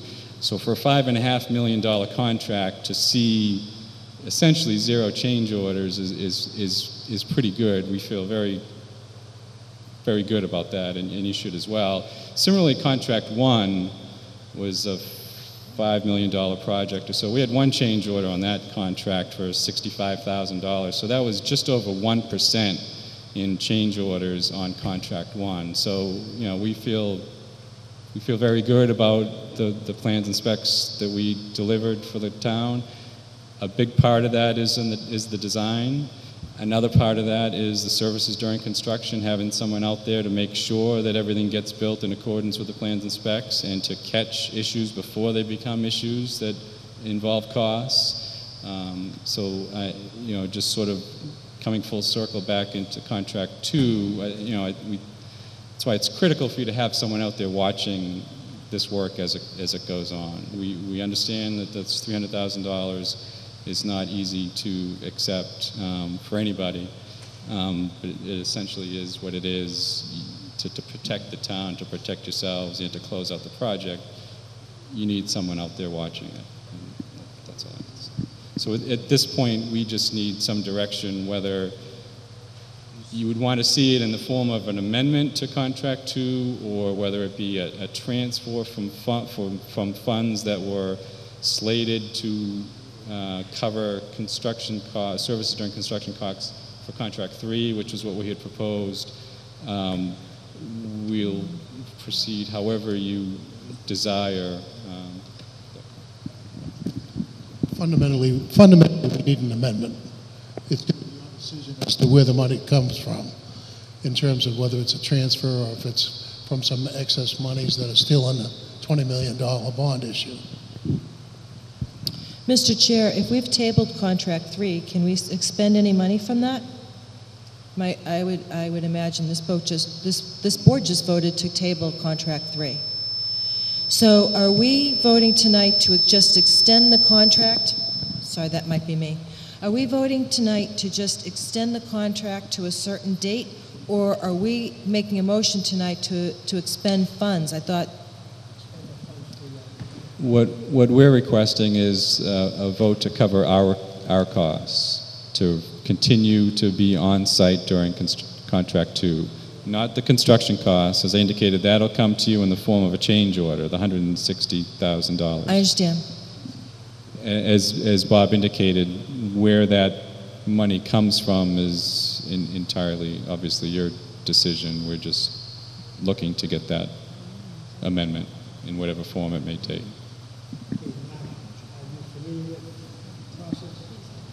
Yes. We would write an amendment and submit it to the board for your signature. That's correct.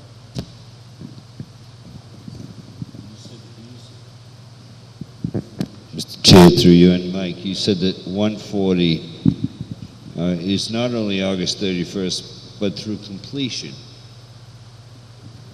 So if it's September 15th, this covers it. If it's September 15th, it covers it. If it's December 15th, which by any stretch of the imagination I can't see happening, then... Well, you're asking for the extension, so it needs to be clear. If you said through 140 through completion, and then we also set a date on it, so we need to make this in a motion. I need that motion to be clear. I'm not going to leave something. We can extend it a second time, can we not? If you need more time. So if we extend it to September 15th, for example, and if we extend the contract to September 15th, for example, you would have an indication prior to September 15th if you needed more time. But September 15th would be a nice cushion, since you've said that it's likely they would be finished without unforeseen circumstances by August 31st. So do you need a vote to extend, a motion and a vote to extend the contract to September 15th? Just in terms of procedurally, our contract doesn't really have a time associated with it. It's based on the budget. But who needed the contract extension then? The contractor, and that hasn't come to you formally for a vote yet. Yeah, we haven't got anything yet, so we'll have to wait on that. So we will forward to you. Right now is for your 140. That's correct. you have already extended the contractor's contract through July 31st. He has subsequently asked for an extension of his contract, again, a no-cost time extension to August 31st. All we're looking for is approval to submit an amendment for $140,000 to take us through September 15th, the completion of the Or project. to the end of the project, whether it's September, October. That's what I'm trying to get at. This is one project. I know what you're saying. We want the project. I understand what You you're picked a saying. bad night, Mr. Juice. I'm sorry, it's very late. Mr. Chairman. Are we done? Mr. Chairman. May I have a motion? Correct. Mr. Chairman, I move that the board authorize the extension of CDM's contract up to $140,000. Motion made by Mike, second by Steve. All in favor? Aye. All opposed? Unanimous, 500. Motion to adjourn. Motion to Second. adjourn. Second. All in favor? Thank you very much. Aye, Thank twice. You. Thanks. Aye. Thank you, ladies and gentlemen. Have a nice holiday, everybody. Thank you, CDM. Thank you, Guy. Thank you, Matt.